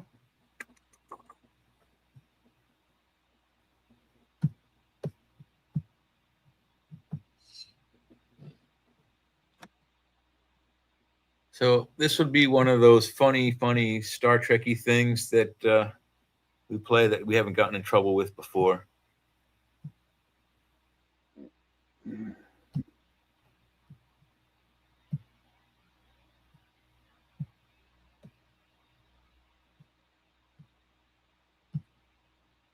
Here we go. This is, but the Borg are Australian. Oh. On screen. I've got control of the Right, is this on? We're on, mate. Yeah, this is the Borg, and you're in big trouble, mate. Have you any idea who we are? Read him the script. What? The script, the standard script. I've told you I this. don't know the standard script. Fuck's sake, Baz. You're lucky I printed it. Sammy, have you got the printout? Yes, David, I have two copies. Printout? Who still uses a printer? I still use a I printer. told you before, Davo. This is Nicholas Q. You're a We are trying to improve our image. You know, corporate is big on ESG right now, and we don't need to be printing shit. Sorry, Baz. I'll throw it out. No, don't throw it out. Recycle it. Yes, Baz. All right. Yeah, all right, recycle it, man. All right. We are the Borg. You already said that bit. Lower your shields and surrender your ship. Resisting is futile. Resistance. We are going to add your biology and technologically Ugh, distinction. seriously, Miss Davo, could you have picked any bigger fucking words? Who wrote this? Bloody hard. Over it this morning. If you'd attended the meeting, you'd know. Who schedules 9 a.m. meetings on a Friday? You have committed acts of aggression against the United Federation of Planets. If you do not withdraw, Now you listen here, chump. You are in no position to start threatening us, okay? Tell him, Baz. You have picked the wrong Borg to... what the hell do they want with you? Did he just cut us off? I think he did, Baz. What a wanker. Right, that's it. We're going over there. What a wanker. Is Hello, that you? boys and girls. Check this one out. Got a new can opener on me right arm. Ah, you got me in the hip, you Davo. Watch out, mate. Stop that. I shot Sammy. Ah, Sammy. You shot me in the back, you fucking coward. Right, I'll just stand here like a stunt double. Good.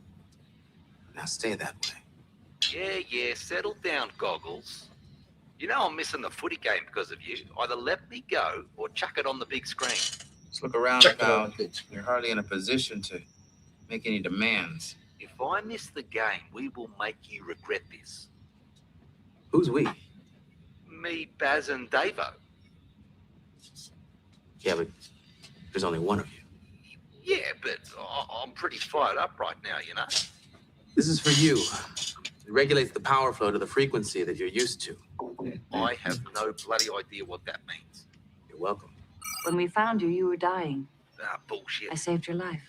What, this Sheila saved my life? Is that right, Goggles?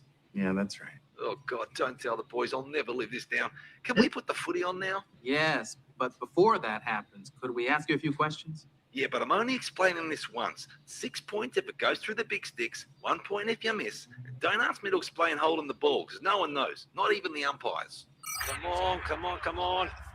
Oh, come on. Get him, Go, Rayner. Oh, bullshit umpire. Come on, who's on him? Don't let him. Come on, lift, fellas. You can't get a kick. Go, Status. tackle him. It seemed to make a visual survey of the engine course, sir. Then it moved Hey, in shit, here. Bailey Smith. Go, Lions. Woo. And I will resist you with my last ounce of strength. You can try, but we're not actually interested in you. You see, when Davo was on board your ship, you know, just after he got shot in the bloody hip, he noticed something about your computer. There's something you're hiding, isn't there, Jono? We think you've got AI, Australian intelligence, and we're going to extract your little Aussie computer and assimilate it into our collective where it belongs. Impossible. Not impossible at all. Quite easily, actually. You just hand it over. Or else. We would rather die. If you feel that strongly, we'll give you 5 minutes while we take a smoko. Don't screw this up, Jono. Captain, the Borg are in pursuit. On screen. Did you really be coming for me, Jono? Look out, buddy. Look out, mate. 5. Here we go.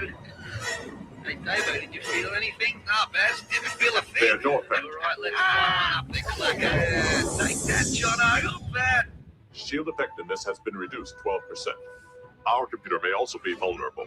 Boy, I am not vulnerable, but Captain, maybe it'd be easier if you just handed me over. No! You call that a photon? This is a photon.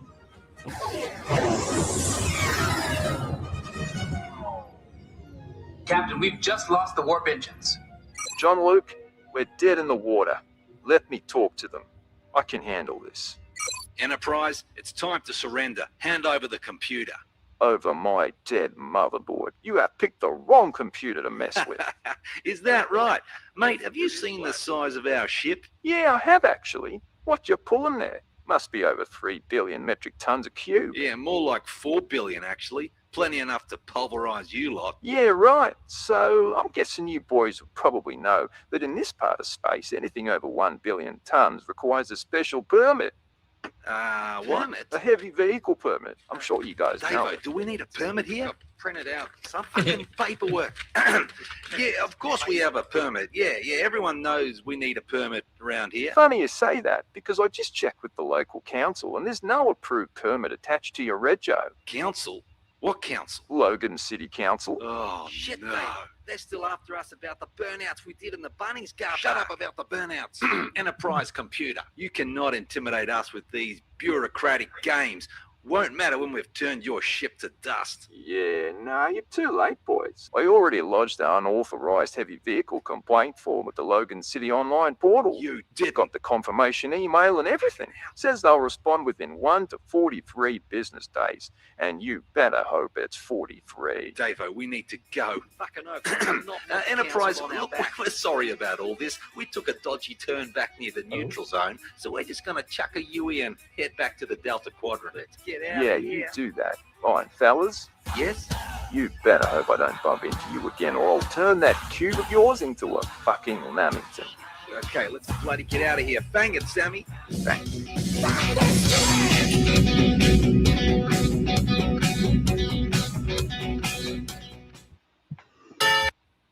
I'll play some promos. Okay, let me get some promos on here. Okie doke. We'll do this one. The night has come, it's cold and losing my control. Your light is gone, and lonely darkness fill my soul. I wish that you could save me from my isolation. It's way too complicated. Let's start this conversation. Let's start this conversation. We got no relation.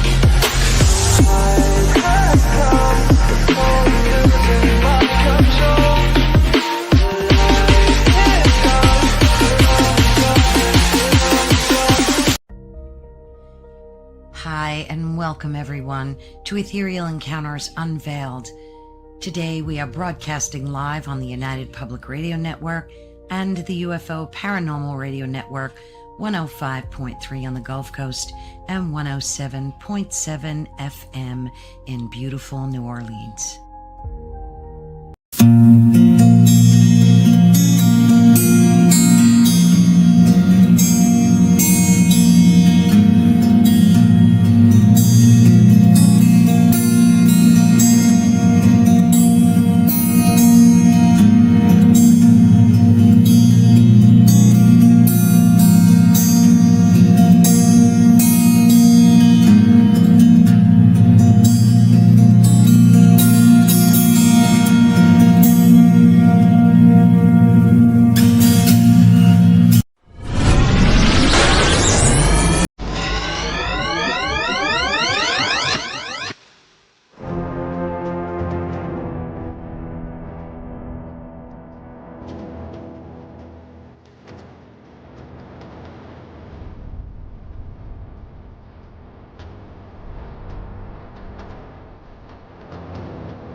Welcome to Don't Whistle at Night podcast, where Navajo legends echo in the shadows. Darren and Dawn will guide you through the sacred fire of native storytelling, where the old stories breathe, the unknown walks among us, and voices, long hidden, rise to be heard. And remember, don't whistle at night.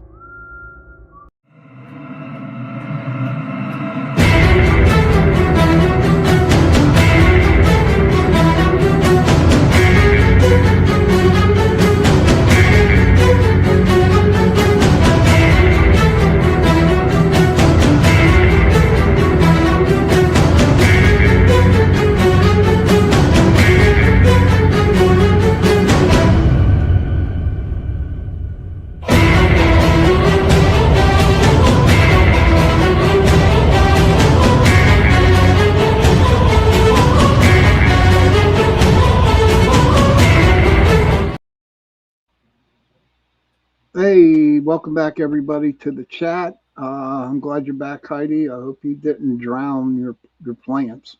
You know, I hope you didn't. But I don't know. I just want to mention that my show tomorrow night on Into the Night is an open discussion. Is an open discussion meeting show tomorrow, and whatever topic we want to bring up. But I tell you what, I had one of the best and worst experience on the suicide bridge up in Gettysburg. Okay. Ooh. And I'm not going to get into it because I would like you to tune in tomorrow night at 8:10 p.m. Eastern time to check out my little adventures up in Gettysburg too, you know, when I did the haunted stuff. So I have a lot of good stories to tell everybody. So you have to tune in tomorrow night. And I'm really looking forward to it. Our boss Joe here must be eating something because, you know, Jay, how are you doing? What's going on with you, man? Oh, so far so good. Hopefully all of this kidney stone stuff is gone for the rest of, hopefully forever. But I gotta go and see my doctor again, and then I have to set up some appointments for a pulmonologist. I hope I don't have to go see too many more doctors. I've had enough. This last 6 months have really sucked with these kidney stones. So three surgeries. I know the feeling, Jay. Yeah. I know the feeling. Yeah. So they did find another spot on my lung, Jay. You know, and so they're gonna take every 6 months and they're gonna do a PET scan on it to see if it grows or not. Okay. You know, make sure because I really believe that a couple reasons why I've been sick for a long time now is because, you know, we got the jab, you know, and it's just ridiculous. I got less than a year, then I can retire, you know, and I want to feel better when I retire. Thank you, Heidi. Yeah. You know, I want to feel good. I want all this crap done, man. You know, so it's like, but you know, when they told me about this yesterday, I was like, okay, so I got this mark and this little spot on my lung again. But this time it's like right smack in the middle of my lung. So, you know, it like kind of confuses the doctors. I believe that I've been probed by aliens, and I believe that also could be an alien mark that could be on my lung. I'm not sure. But you know what? I'm okay with this. You know, I went through it before. I'll be not happy, but I'm just going to have to do it again. You know, I just want to be better, Jay. That jab really destroyed me. And I've spoken to almost all of my friends who have gotten any of the COVID jabs, and I don't know that I think they all got the popular ones, not the Johnson & Johnson one, which I think was the one that nobody really got sick off of, but the other two everyone did. One of my friends, I have a boarder. His parents are friends of mine. all of them got the jabs, and all of them have repeatedly re-gotten the COVID virus. What good is the jab if you're going to get the virus 3 times? So, yeah, you're not the only one out there. I think there's I know that, gonna be man. some lawsuits coming out. There's got to I be know some that. lawsuits coming out. Yeah. So whatever, did they ever find Fauci? Is he under a gag order, or is he just like hiding somewhere overseas? I'm not sure what his location is, but from what I understand is he is and was aware of the fact that it was a Hunan biological attack, and it was an attack. It wasn't an accident. But they're also convinced that he was pardoned 28 minutes before Trump was inaugurated by Joe Biden's auto pen. Yeah, but then Heidi says that her dad got one and has never been sick. I refuse to get it. I don't blame you at all, Heidi. I don't. Check with him. Did he get the Johnson & Johnson shot? I mean, seriously, because I think, about the auto pen, let's get back to the auto pen. Did they say that none of those things that were done by the auto pen are legit?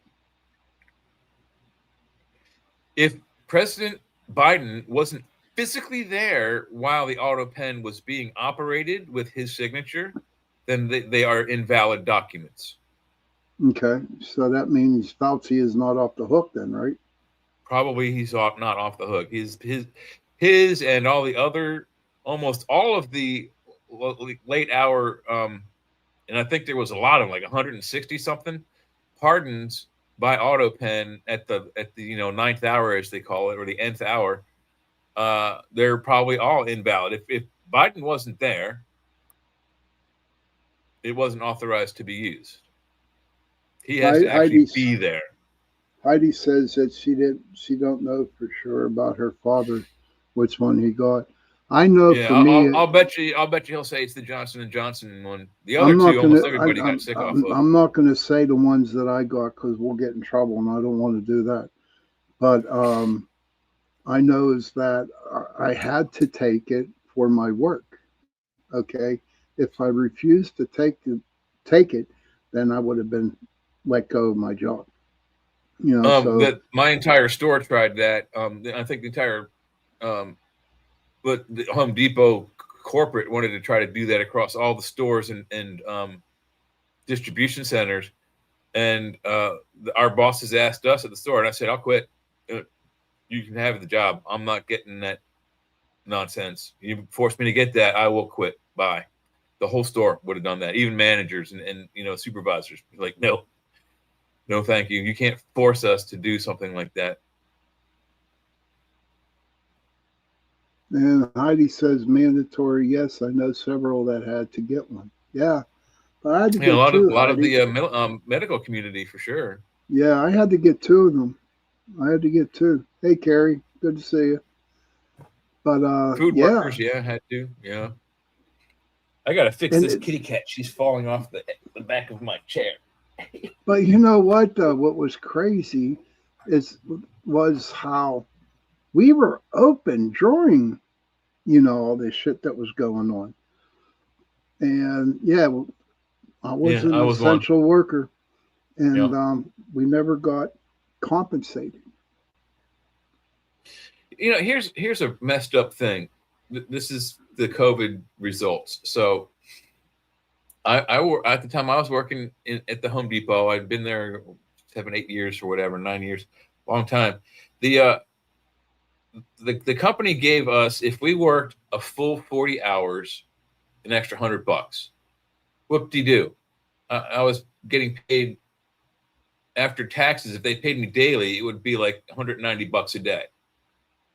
Whoop-de-doo. You give me $100 every 2 weeks? Wow. Big spenders, huh? We had, in this area, we have these 2 stores, of them, Sheets and Rudders. They're little gas station convenience stores that make their own food. They all have the same exact food, basically. The They offered their employees $3 extra an hour while they were working during the COVID, quarantines.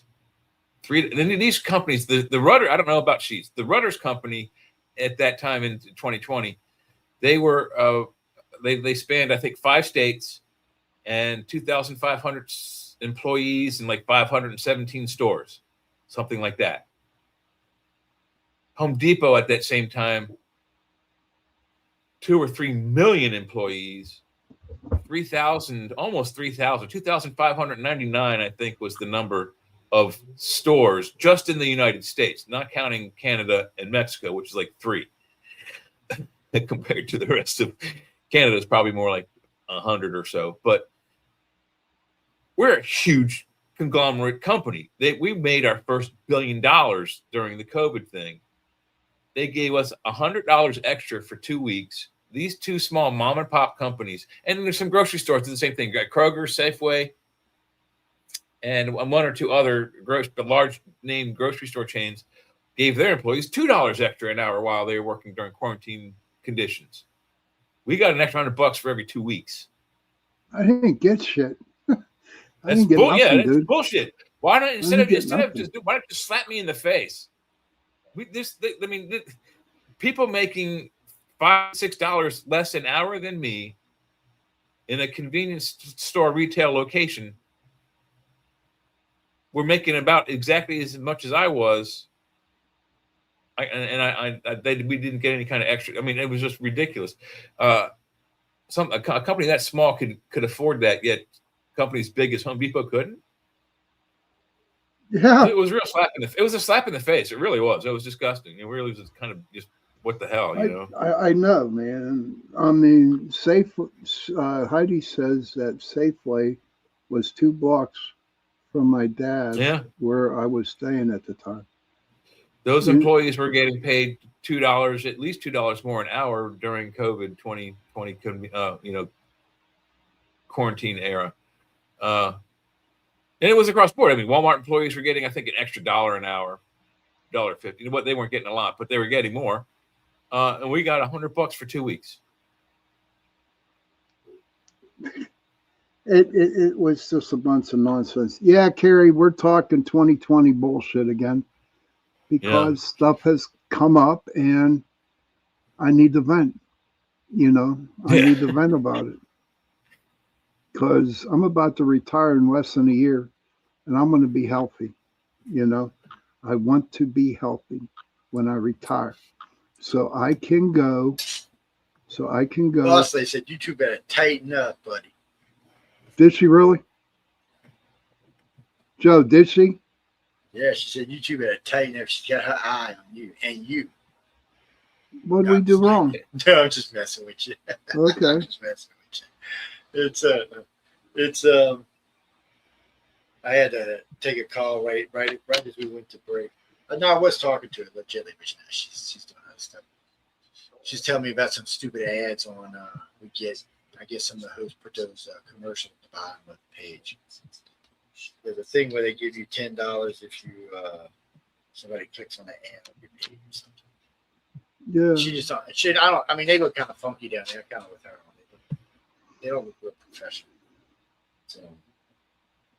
Remember those days, Tweaker hour at Wally World. Yeah. I'm sorry I had to bring it up. No, I'm not sorry because I got sick again and I'm tired of it, Jay. I'm tired of it. I'm tired of it. Yeah, wow. I want to be healthy when I retire in less than a year. I want to be healthy. I'm with you on that too. Well, so your doctors seem to be paying attention and catching stuff, so that's a plus. Yes. So anything right now should be pretty easily handled, and if it hasn't spread real much when it comes time, if it's grown a little bit, they'll go ahead and take it, and maybe even treat it. But if it's just barely, they might still take it, but not do anything to it. It just depends on these next 6 months, and if how much it grows, if it grows, or how much it grows. But right now, where it's at, it would be considered stage 1. So lung cancer stage 1 is like 95% curable. So I'm not Well, so much worried about that. yeah, the As long only as way they catch it. Yeah. they did catch it, but they took out two of them. They took out half a lung on me, Joe. They took a half a lung out. And now, did they take the nose? They took the lung, or they took the whole half a lung. Damn. Yeah. They took the half a lung. Well, tell them why didn't they fucking replace it, What am I gonna do? I am so damn good looking. You know, I'm gonna be healthy for when I turn 65. Thank you, Heidi. Yeah. You know what I mean? I'm pretty sure they'll knock this out pretty easy. Oh. And now they got that Target stuff. Oh, and they got okay, so there's a couple of new things out, which I don't know. This doesn't sound like it's bad enough for them to try any of these new things. But so, oh, and by the way, that new GLP, you know, the stuff, the weight loss drug that helps you quit eating and get off addictions and stuff. GLP-1s, yeah. Yeah, it actually prevents 4 types of cancer. Really? It's like the fucking miracle drug. It's like aspirin. When people used to call aspirin the miracle drug because it did so much. This fucking thing does everything. It takes care of diabetes. It's good for your heart. It helps out high blood pressure. It helps with your memory. It helps you quit wanting to eat and drink and smoke. I mean, and now it helps prevent cancer. I mean, what the fuck? It's a seriously good drug. It's how often do we see that? Because most of the time you see a drug and all you hear is like these antibiotics they just put on. These things sound like I didn't even want to take them after reading the side effect, the possible side effects. Exactly, man. Exactly. Like, fuck, man. You know, Carrie, I did do a detox one time and nothing happened. Nothing happened with my detox for the parasites and shit. I'm like, no. And I'm just like, it's my luck, Carrie. I have shitty luck is my deal. Now, I know I sound like a Debbie Downer or a Shawnee Downer, but I'm just expressing I need to vent about this. And it fucking was what I'm supposed to do. And I know I can vent on this show because we talk about everything and anything. And it's on, what is it, NCR 17 or something like that? 17. No, this motherfucker's like double, triple R rated with a little thing that the little tiny X at the bottom circle, just in the case that Jay may whoop out some video or something. Mind over matter, Sean Carey. It don't work for me because there's a freaking mark on my lung now. Yeah, and I can't do a mind over matter on that. Well, yeah, actually, you can. So I've had friends and I've had contactees cure themselves from cancer through thought. Actually, Janine said it was like she burnt away the cancer herself. That's how she described it. She said she remembered having a dream. She had lung cancer. She had a nodule like a big around. They figured she was in deep trouble. And she said she remembers the dream. And she just remembers picturing the cancer and seeing it like burning and melting. Just calling fire and puffing was gone. And she noticed the next morning where it was hurting. She was sore, but it wasn't like hurting from the cancer. So she knew she was going to see her doctor in a couple of days. She went to see him, and it was gone. He said it did look like though something had cauterized the wound, but it was. And then there's been other cases like that, but then it takes a lot of willpower. It's when I was young, I could do a lot of stuff. When I got older, my fuse got a little tainted. Oh no, Gene. Right now I'm dealing with 2 months ago I started having stomach problems. Yeah, I don't know. Well, I haven't had an upper yet, so I've had X-rays and other stuff going on. The X-rays came back good. The blood work came back good. Well, you really need for cancer. You really need the upper. The X-ray helps. I mean, it gives you a good idea. There's nothing massive. You still need the upper to see all the little cracks and crannies and stuff. Well, no, I had in my last colonoscopy, I had a 25 millimeter ballot. It's like, you're right. Doctor flipped out because it went cancer.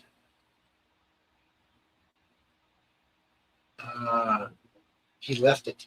Matter of fact, I gave him shit because he put a tattoo in there. I said, I don't want no tattoos on my body. I don't believe in tattoos. He's like, well, too late now. He had a tattoo on your asshole. I was like, Doug. That is so wrong at so many levels, man. Speaking of tattoos, man, I got to tell you, when this dude was so sick, he was in E6 for about 20 years in the Navy, right? He was an alcoholic, and he just could not move up in rank, right? So he had so many damn tattoos on him, right? So here's his best one he ever had. He had a tattoo of a robin on one of his right cheek of his butt, pulling a worm out of his crack. No shit, man. That's funny. Honest That's to God. funny. Yeah. Those were the days. You know what works really good is it's a vibrating massage. It's a hot oil vibrating massage. Not like your feet or your hands. It's a whole body kind. I'm glad it's working for you, Carrie. I really am. I am. I pray for you, Carrie. Because Carrie's a little angel. She ain't a demon like some other people we know. What's that? I will pray for Michelle? you, Carrie. No, I was talking to her. You were talking to Michelle, and me and Jay are talking about the jab. Yeah, I'm I was talking sure to the she boss heard it. lady. Yeah. Well, first I was talking to John because I had to tell John something about it, something else, and then I was talking to Michelle. Are we allowed to talk about that now, Joe? What? The jab. I don't see why not. I mean, it depends what you say, but I don't really see why not. I mean, it's not. You can't, because nobody thinks it's fake anymore. When you see in the old days, you'd get in trouble when you'd say, "Oh, well, no, it wasn't from the Wuhan lab. It was from the animals." Now you get in trouble if you say it's from the animals and not from the Wuhan lab. So, well, because nobody with a fucking ounce of sense thought that the virus that they were working on in the Wuhan lab that got infected around the world came from Wuhan lab, because we all know it did. It was there. It didn't have to create itself out with a bat shitting on a dog's head. Or a chicken's head, whoever's head it was. The two poops mixed together and it created the virus. Yeah, bullshit. Yeah. That's bullshit. That virus came from that lab. Besides that, most scientists agree it looked like they'd been modified ahead of time. So it definitely has markers that it was modified chemically. So yeah, it's not a natural occurring device. Heidi says, any thoughts on medical issues and living around different energies or frequencies? Well, I asked a similar question above. If you live around high tension wires, it can wreak havoc on your nervous system, on your muscle system, on your brain system. And the closer you are to the power lines, the more damage they can do. A lot of people are sensitive. Okay, Jesse, high tension power lines are not coated. They're just raw metal. Yeah. Yeah, they're not coated, no. Well, you want to know why? Because the high voltage power hubs. Yes. Weight, and it also adds friction to the electrical. Yeah, it does. It causes energy heat passing through the wire, so it kind of causes heat. Yeah. Because this ain't 110 volts or 220 volts we're talking about here, Bruce. No. This is big power. Well, the substation. We live directly underneath of those high tension wires, so I know exactly. We rode our bikes underneath them in the woods for decades. Well, there's a thing that says they cause kidney stones, man. I wouldn't be surprised if they say that. It's Heidi came back and said, spirits, ghosts, elementals, those type of energies, ? It's okay if I'm not meant to know. LOL, I'll wait. No, on energies like that, first it's got to be something that exists, and secondly, it's all about how it exists. Is it dark? Is it light? Or is it mischievous? Fun? Is it something in between? It's all in the relationship that you have with the energy itself. Mm-hmm. I don't believe that. It personally, me, I don't believe it's from a ghost. I believe because all my investigations that I did, that we were under those power lines over houses, you could just feel the energy coming from them damn wires. Oh my God, it was terrible. We did an investigation one night. This is true, and the reason why we were called there, the son would sleep on the floor. They had their mattress on the floor, and he would wake up and he'd have burn marks on his arms. Okay, and so we were there, and we first thing what we did, one thing we did was we went down and we checked the fuse boxes. Come to find out that that house or that apartment, the building it was in, was the old knob and tubing. Okay, that type of wiring. And for some reason, there was so much energy coming from, because his arm was right by the plug, the outlet. That's what caused his rash. That's what caused his burn mark on his arm. You know, it wasn't ghosty. It wasn't spiritually. It was due to the fact that he slept near the freaking outlet, and that the energy coming from that outlet burned up and down his arm. I get it. Yeah. Carrie, to your question about the foot bath, there's one by Home Medics, I think. I don't know if it's ionic, but it has an infrared thing in the middle between the two foot wells, and then above that there's a device that has a different attachments like a brush, a pumice, and like a bumpy massage thing that when you step on it, it spins. And the infrared part, it heats up. I mean, it's like hot. You could cook an egg on it, but when you put your foot on it, it takes a while to get used to it. But it actually, yeah, that's Natasha. She's been sitting there for a while. She's a retard. The infrared actually helps the bottom of your feet. So yeah, she's kind of a goofy kitty. She kept falling off and falling behind. That's why I was sitting like this, because she kept falling off in between. Yeah, I seen her. She just flipped her ass upside down a minute ago. I'll be right back. I'm going to go see another guy about another horse. Seriously, Denise, I give it kind of massage. Forget who you are. Take you 2 days to remember your name. Because I'm just gifted that way. You know what's good about an empath giving someone a massage? You know what it is? Because an empath can sense your emotions and feel as yes. So they can You're welcome, Terry. They can trace your emotion along through your body as it runs, so they can feel what these impressed are and the right amount of tension. It's a cheap way, but it's really good. Well, it's like, if you're a legit empath and you're sleeping with a legit empath, you're having the kind of sex that most people will never get to experience in their life, because it's not just the pleasure that comes from your drive yourself with your partner. You can experience theirs with yours. So it's like 2 for 1. It's like a double play. Mm-hmm. Yes, you can. And that's another thing. By knowing, or I should say, feeling what your partner's feeling, you know how to stimulate in the right places. And well, no, I said earlier this show had a little X circle around it. Whatever. This is an adult show. Everybody listen to shows. What you just said, dude, is so correct, man. It's right on the money.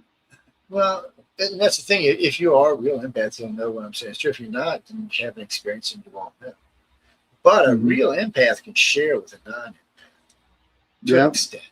Yes. It can't be 100%. They can't. Yeah, but you know what? A real empath has a hard time dealing with somebody who isn't an empath. Yep, that is true. There's a lot. I've had many bad run-ins with that. Many. I just usually look at them and think, "Go away." They just leave. Some I have. Just go away. Leave me alone. What you doing, Lola? Fiona. I know. Oh, okay. I'm going to run this question by everybody in the chat room too, even with the other girls. If you're an empath, do you think spirit is protecting you from people who are not empathic? Because just want to know. Please give me your feedback. I think no. I think the damn spirit cares that much. I mean, whatever, you stupid humans. That's not a stupid question. You need to go listen to this lady that was on my show today, Sean. You'll love this chick. It's I can tell you I got some things in common. except for crazy UFOs. And it's not crazy. I mean, it's actually just legit. But yeah, just that was just being up. But she's really nice, and she's well informed. She's got a lot of knowledge in her. Did what? Well, it's like any ufologist or any beginner. I've been in the field for 45 years. I see things a little bit differently and a little bit clearer because we've been through a lot of what she's going through right now. I think she's learning that she thinks is absolute gospel, but it's not. Well, she was talking about Bob Lazar's new movie. S4, yeah. How they proved that he was that he worked at Richard McCall and that all his friends are all legit. It's not true, by the way.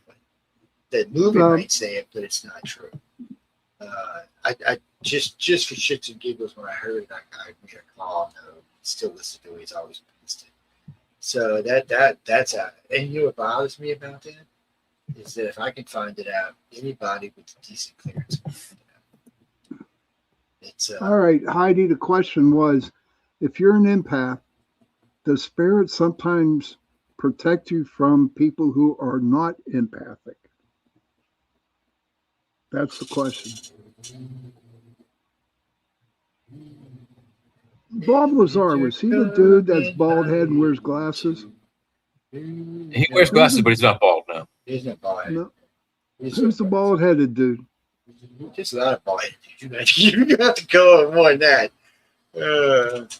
No, he's really big with UFOs and aliens. There's a lot of he goes bald-headed guys. on Rogan. He goes on Rogan's show a lot.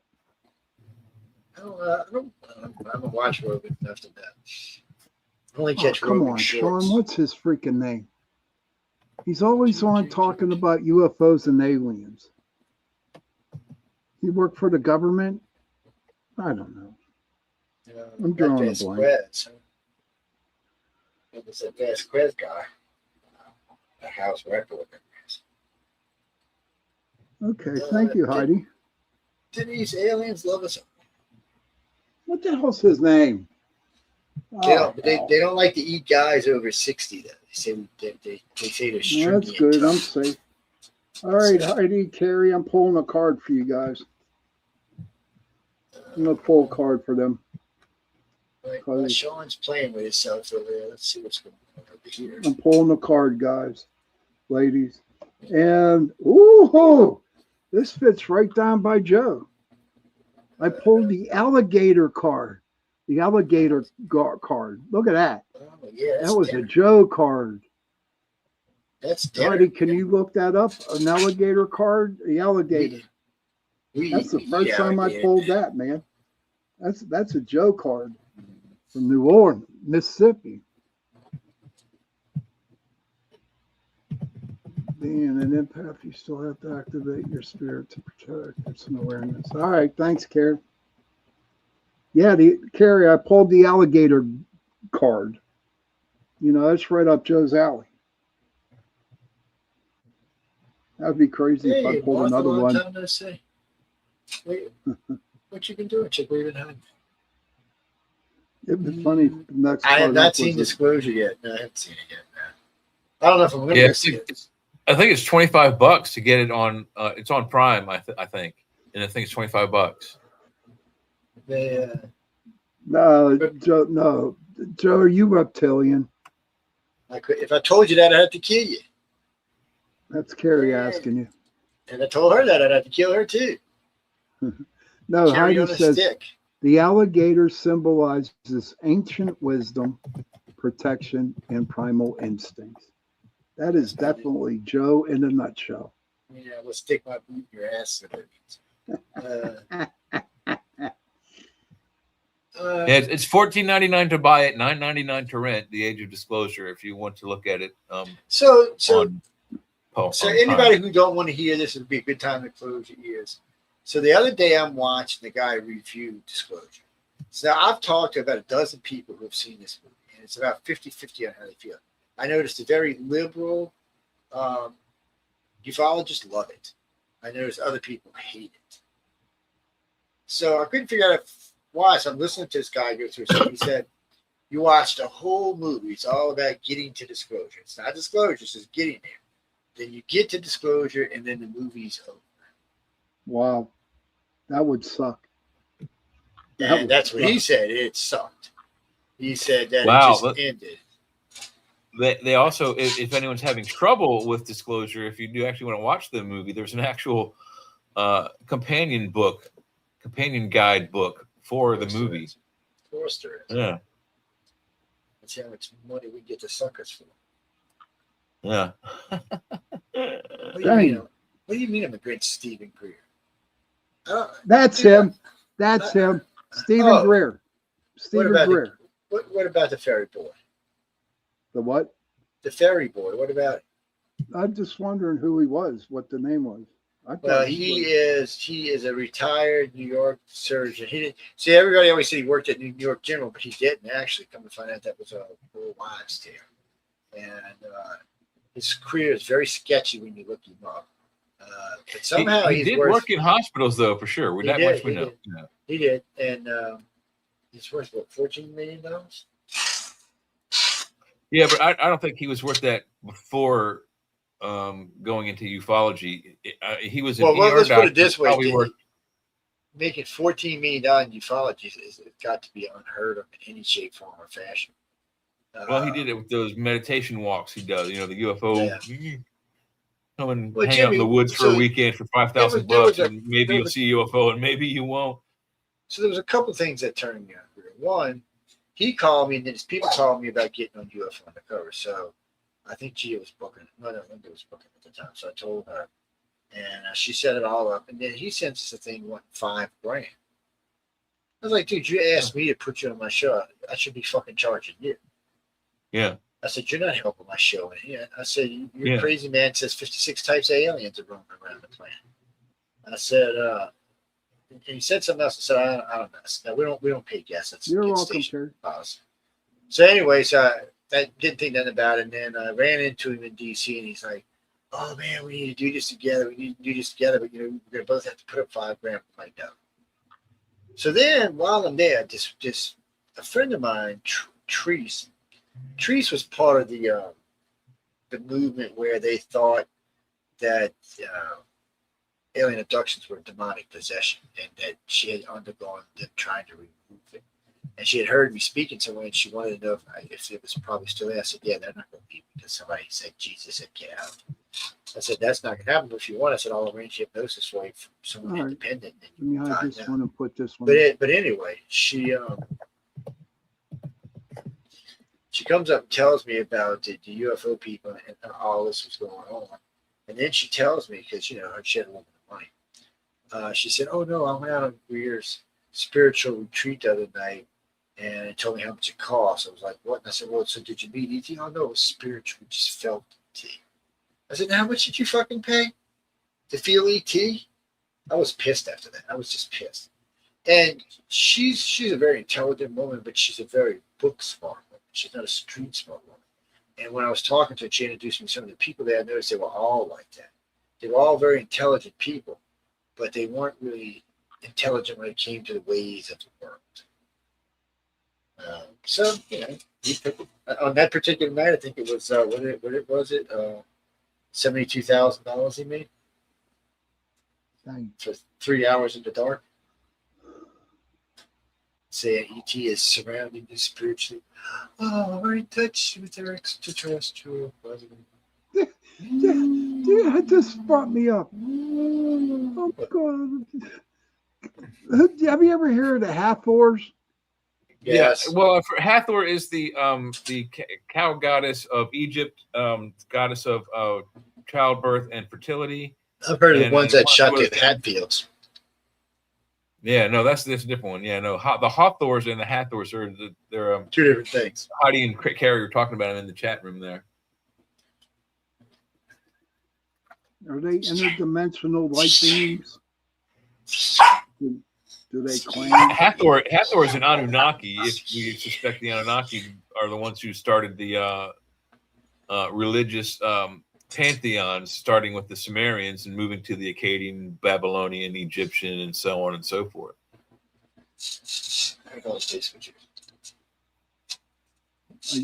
Joe, what's wrong with your puppy? She's hanging out with us.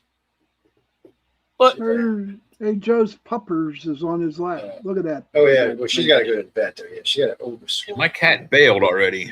Hey, well, Joe, do you feed your little puppers their hot dogs or something like filet mignon? No, they eat good. No, she got a couple of weeks ago. One of her boobs just swelled and about halfway, and then the other day when she went to eat it double, that's almost dragging. So saying, doesn't feel like anything hard. Just feel like food, but still. Audrey checked. Heidi said that her granddaughter's ears perked up when she heard Anunnaki. Interesting. Yeah, Anunnaki, or like, so if you look at the different gods of the Sumerian mythos, and they're not really gods, more as much as space travelers. Their names are all weird, but then they change to when they assume the identities of the pantheon of each new civilization as it takes over. So you can see them. They're Zeus is Jupiter, is Hades is the other. They all have different names in the different pantheons, but it's all the same dude or the same woman throughout history. Wow. Oh, Audrey's so cute. Please, Heidi, tell Audrey I said hello tonight. I'd appreciate it. She says she knows about them. That's cool. What's your dog's name? What's her name? Kill. Come. Oh. Tell him, don't you mess with me. I may be little, but I'll chomp your toe right down. You will bleed out, bitch. Tell him he got it.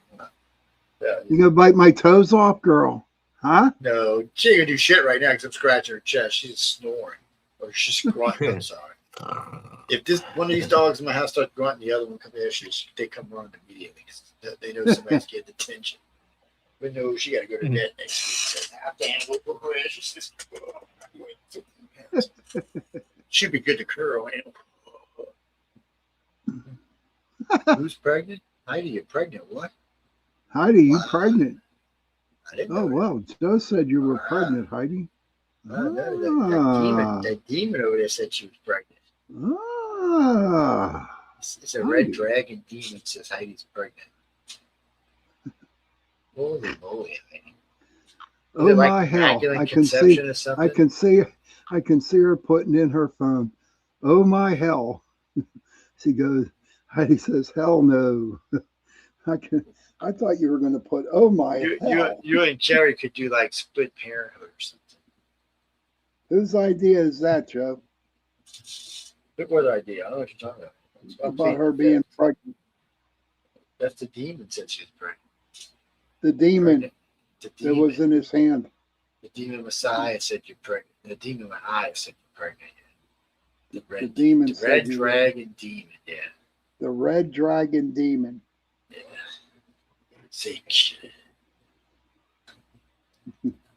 Jackie.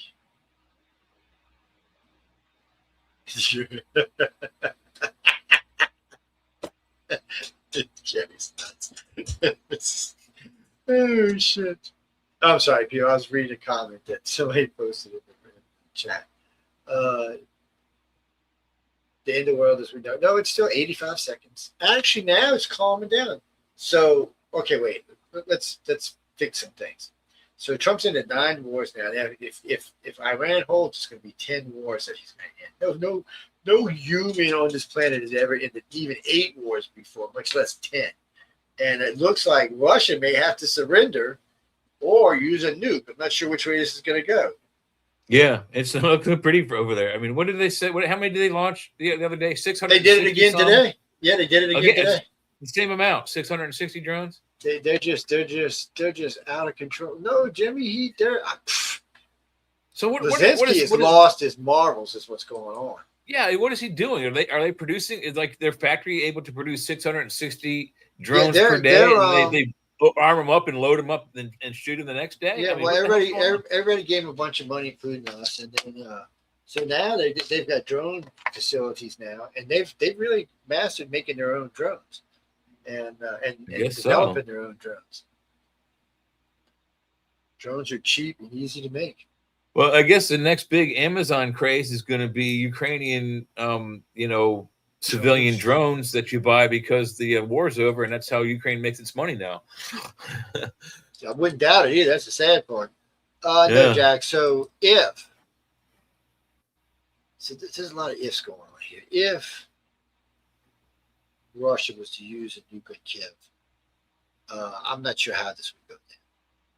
It's going to bring the entire community. So technically, in on it. Technically, the UN would have to immediately go to council, but we wouldn't let our president go there if Russia had just launched a nuke against a country. We're not going to take the fact that he wouldn't launch a nuke on the UN and kill all the leaders. To hell with that. Yeah. So that would have to be a conference call, which they would just hack anyway. So, no, America would not launch a nuke against Russia. So right now, the current wave in this country, current feeling in this country, and the current political environment in this country thinks Europe should deal with this shit, not us. We don't think the Ukraine is our problem. We think we deal with the new world, they deal with the old world.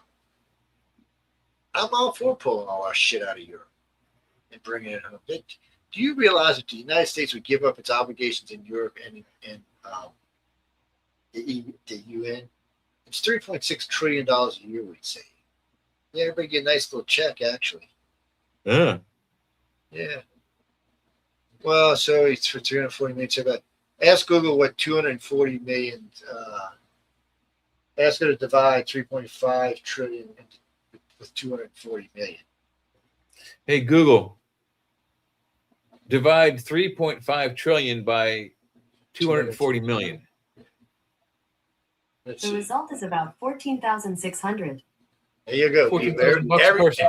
Yeah, every $14,000 per person. Every year, though, people. Every year. Well, I'm getting feedback, Jay. What's up? Or somebody. It'd be every year.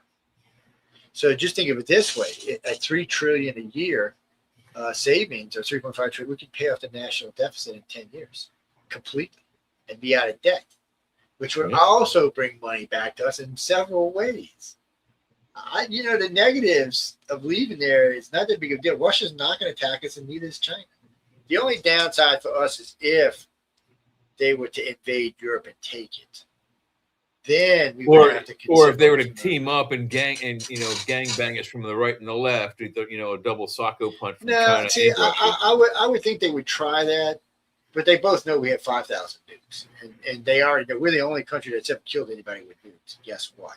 We will do it again if we have to. And we're not afraid to do it again, right? No, we're not. So, especially with Trump. Trump will say, really? All of a sudden, Xi Jinping be sitting in his house, and you hear, ooh, boom, boom.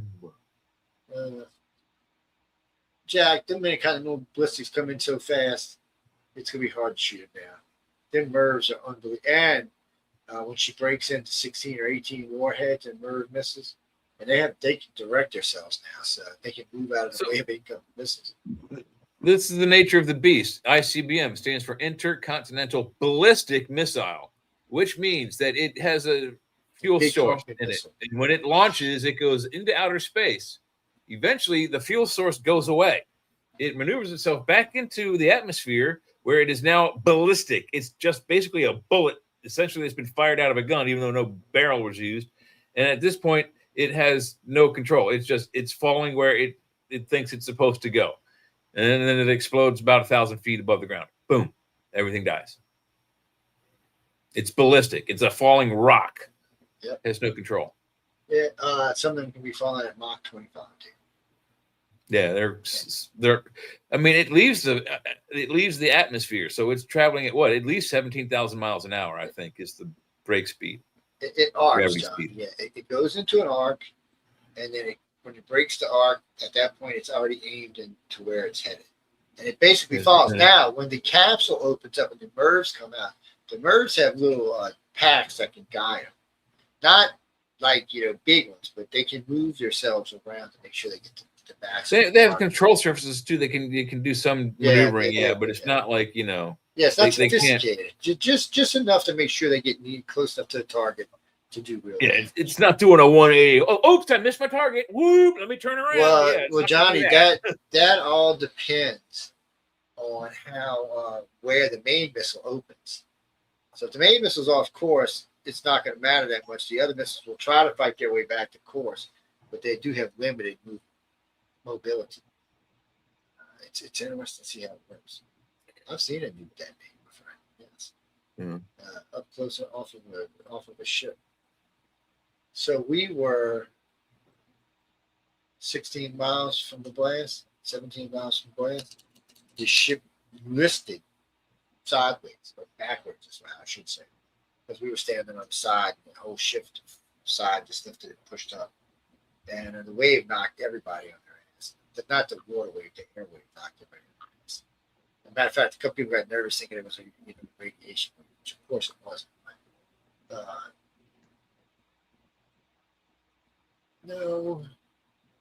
No, actually, a friend of mine got all nervous because they thought they were doing this like they did the guys in the 50s when they put them out in the field in the fake towns and detonated nukes off the tower to see what the effects were going to be. Yeah, them guys died in horrible cancer deaths. No, oh hell yeah. Gee, America. Almost everybody involved with the Manhattan Project at some level or another was exposed to these radioactive materials, and many of them died of cancers and diseases you would get from being exposed to these radioactive devices. Jack Manicure died from radiation, of course, because they were working without equipment. They didn't know it was invisible. They didn't know. They had no idea. Yeah. There's the one story. I think they do it in the Oppenheimer movie, and I forget the scientist's name, but one of the plutonium balls rolled off its perch on the lab table and started to head towards the floor, and the scientist reached out and grabbed it with his hand and put it back, and they didn't realize at that point what he had just done. Dead. He just radioactivated himself. Yeah, he was dead. I think he died a few weeks later, but yeah, he died. Because Mike, he got irradiated. It's a horrible way to go. Yeah. No, they never told us why we were. That fucking Navy never tells you anything. They were like, well, I do remember one time when I was at boot camp, everybody's getting shots, and on the second day they're giving us their shots. You get in line, the air guns.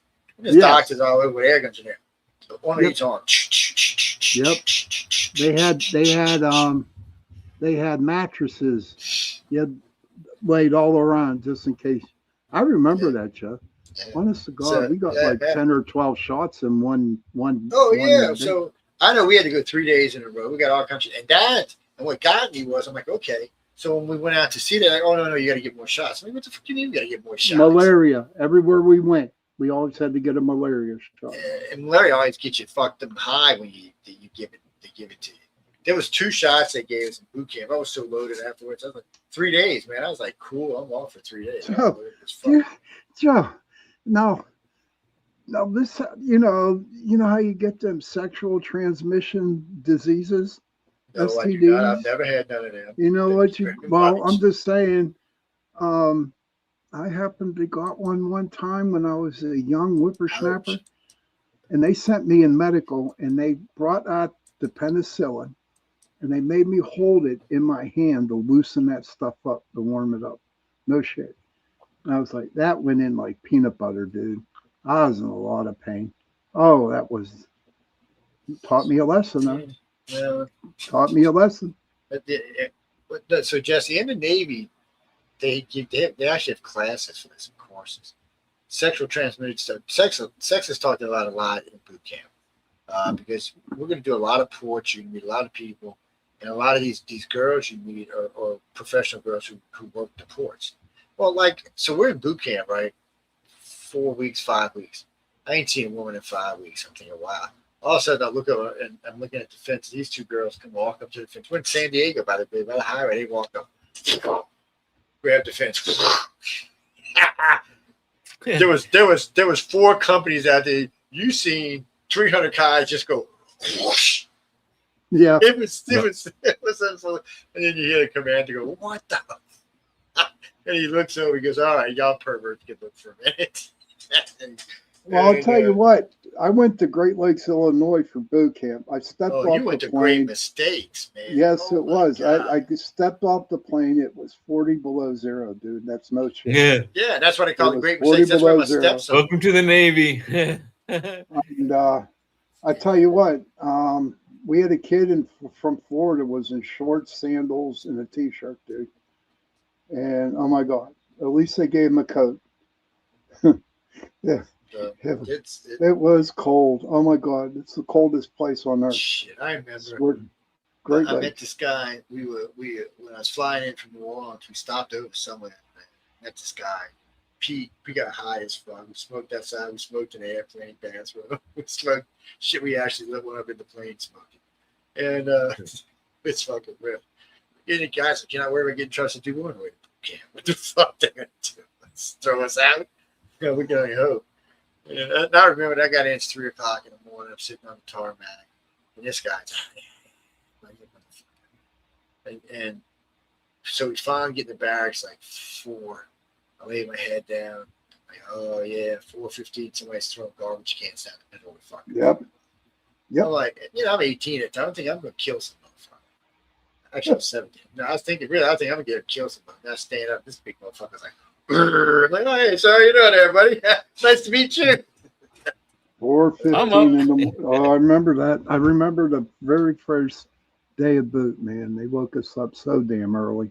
Oh my God, it was terrible. Terrible. They're doing okay. You missed Natasha. She was here earlier.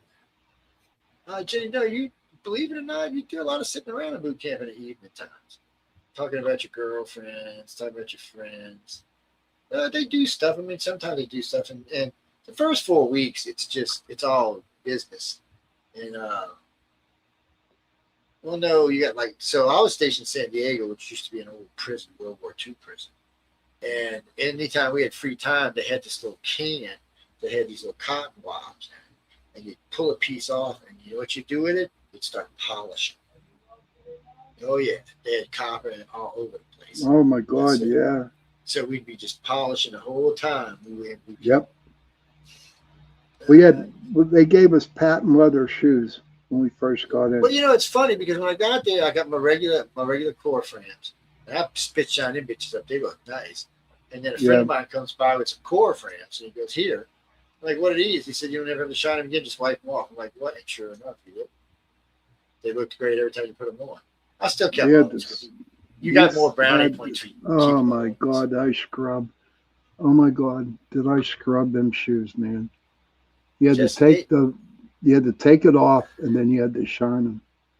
You had to literally see you literally need to see your face inside, right on your shoe. And those are everyday shoes you wear every day too. So you knew they would be fucked up. Boot camp was interesting, Jesse. I mean, I had a lot of fun. I got high in boot camp. I got laid in boot camp. No, really. So I was always kind of looking on the ambitious side. It was like 4.5 weeks, and we had to go work the scullery, which is the kitchen. So we get in there, and my commander puts me in charge of the pots and pans, dishwashers and stuff. So I'm in there. It's noisy as fuck. I'm screaming. After like 4 days, I have no voice. It's like I'm sucking on lemons trying to get my voice back.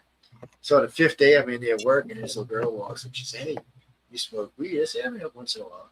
She pulls out a blunt about the size of my middle finger. I'm like, damn. I hadn't smoked in like a couple of months. Man, we smoked this joint. I got high as fuck. She goes, "Hey, we're gonna have some fun." And she took me into this oven, and she turned on the thing. So this is an oven that's about 2 stories tall, and it's got these racks that go up and down like this, like a rod. You put your bacon sheets on it on a big. She turned it on. We got it. They did the wild thing on those. Hey, Pete, I had that booty all the time on the boot camp. I was awesome. Welcome to the Navy. But I will tell you this: by week 5 or 6, whatever they're putting in your food, you're not thinking about that anymore. No. They put Because they saltpeter in the food. They put actually tell saltpeter. you when they let you out, when boot's over, and they let you go out and get into the real world. They actually tell you to wait a couple of days before you go out and immediately go having sex. Yeah, they did put saltpeter. They did put saltpeter in the food. Well, one of my friends I was boot camp with, his name was Pete Hilton, and he was part of Hilton family. And I remember we get out of boot camp. He said, "Oh, they gave me the presidential, the suite at the presidential, and my dad sent us some gifts and some friends." So we get there. There's like 44 hookers in it. There's food piled everywhere. They had these little pineapple cans laying around, old pineapple cans. I took my P90 out. Psst, psst, it was fucking marijuana. Psst, I mean, it was like Hawaiian Blue or Maui. I mean, you were like, oh, you need to smoke it to get high off.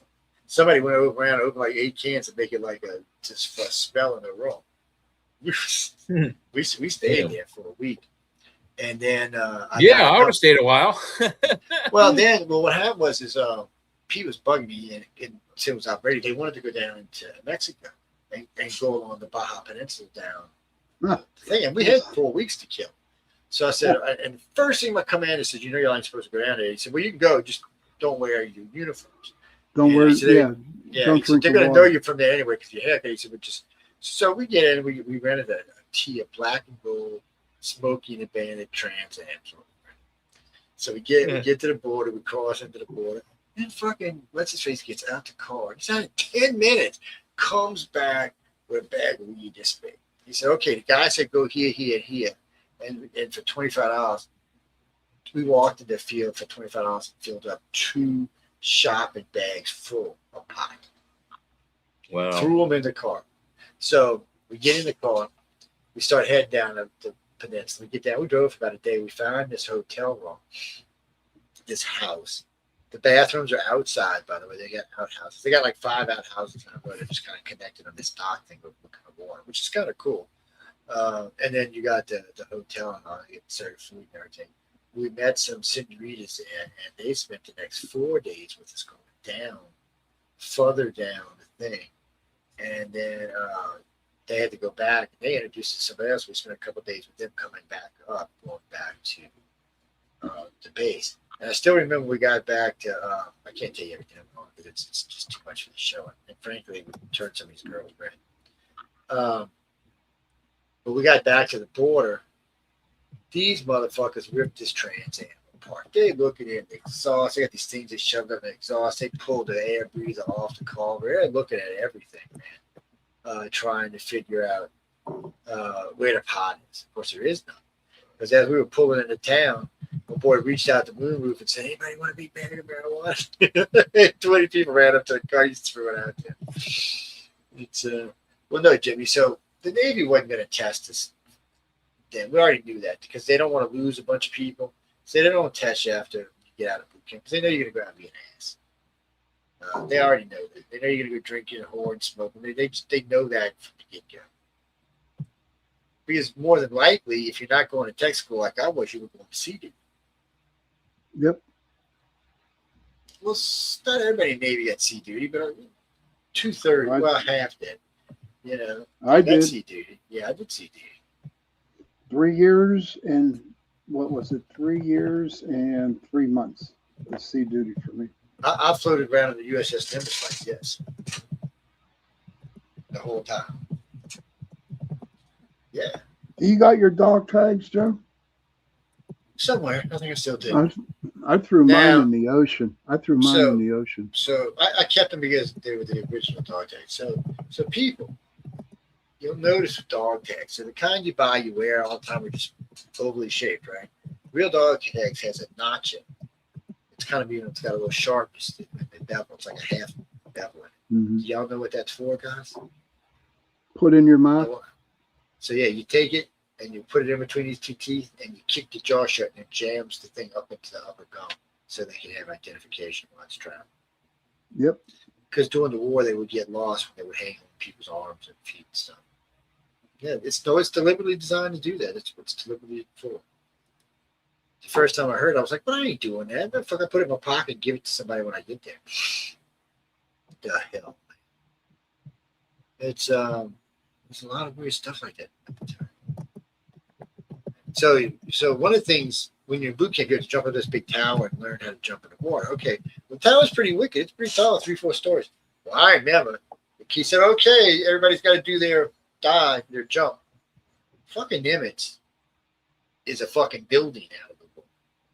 I mean, this bitch is like 14 stories or something. I'm like, holy shit. So you got to stand there, put your feet side by side. There's a couple things you got to do. So and then you stand up there and they put this on the floor like this. And you just jump off so your feet and you kind of angle your toes down a little bit so you go when you hit the water. Then when you go underwater, you got to rip your pants off, button them back up, zip them up, pull them. When you come up out the water, you take them and you pop them through the air. And on the end, it makes like a life raft where you get in between the legs and you can float around. And then if it starts running out of air, you can unzip it and blow the air through the zipper and fill them back up. I'm not shitting you. That's standard training in the Navy. That is the truth. Let me tell you what, that little trick right there will save your fucking life. Yes, it will. The Navy pants are made like that. They're made to do that. It's the first time the guy told me that. I was like, what the fuck? No, you can even tie the feet off. Yeah. Yeah, at the bottoms, but it works great. It works great. Well, everybody has to do it. You have to pass. That's the thing for boot camp. You have to pass. It's like the smoke chamber. You got to pass it. The tear gas chamber. You got to pass it. So, Jimmy, we all had to learn firefighting. Okay, every fucker that goes on a ship is a firefighter. Everyone. There's nobody who's in the Navy serving a ship that isn't a trained firefighter. You have to be. They tell you how to pass everything, how to use everything, how to use the sprayers, how to use the hoses, how to use everything, how to use the PK foam. They had this PK foam they kept in all of the life rafts, and it was really good at smothering out flames. But you know what else was cool? It was a protein foam. So if you didn't have food or you were stuck at sea, you could actually eat the fire retardant stuff to stay alive. Yeah, but it was edible plastic. It's so you can actually do that. We all had to learn CPR. Yeah, that's just standard shit you had to learn. Yeah, see, this you had to learn CPO, Sharky. Yeah, sure. So this is stuff that I really feel. Oh, this is kind of basic. It should be taught if you go to college, or your senior year of high school, because this is stuff that really can help make a difference in the real world. Anybody who knows firefighting or CPR can save lives, and it trains you. It changes the way you think of things. It changes your mindset where you might stand and watch pictures. A person who's been trained won't. They'll go in there and save lives.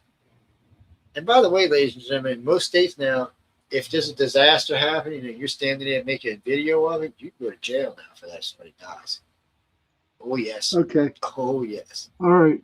I need to read this. I posted this 3 days ago on Facebook.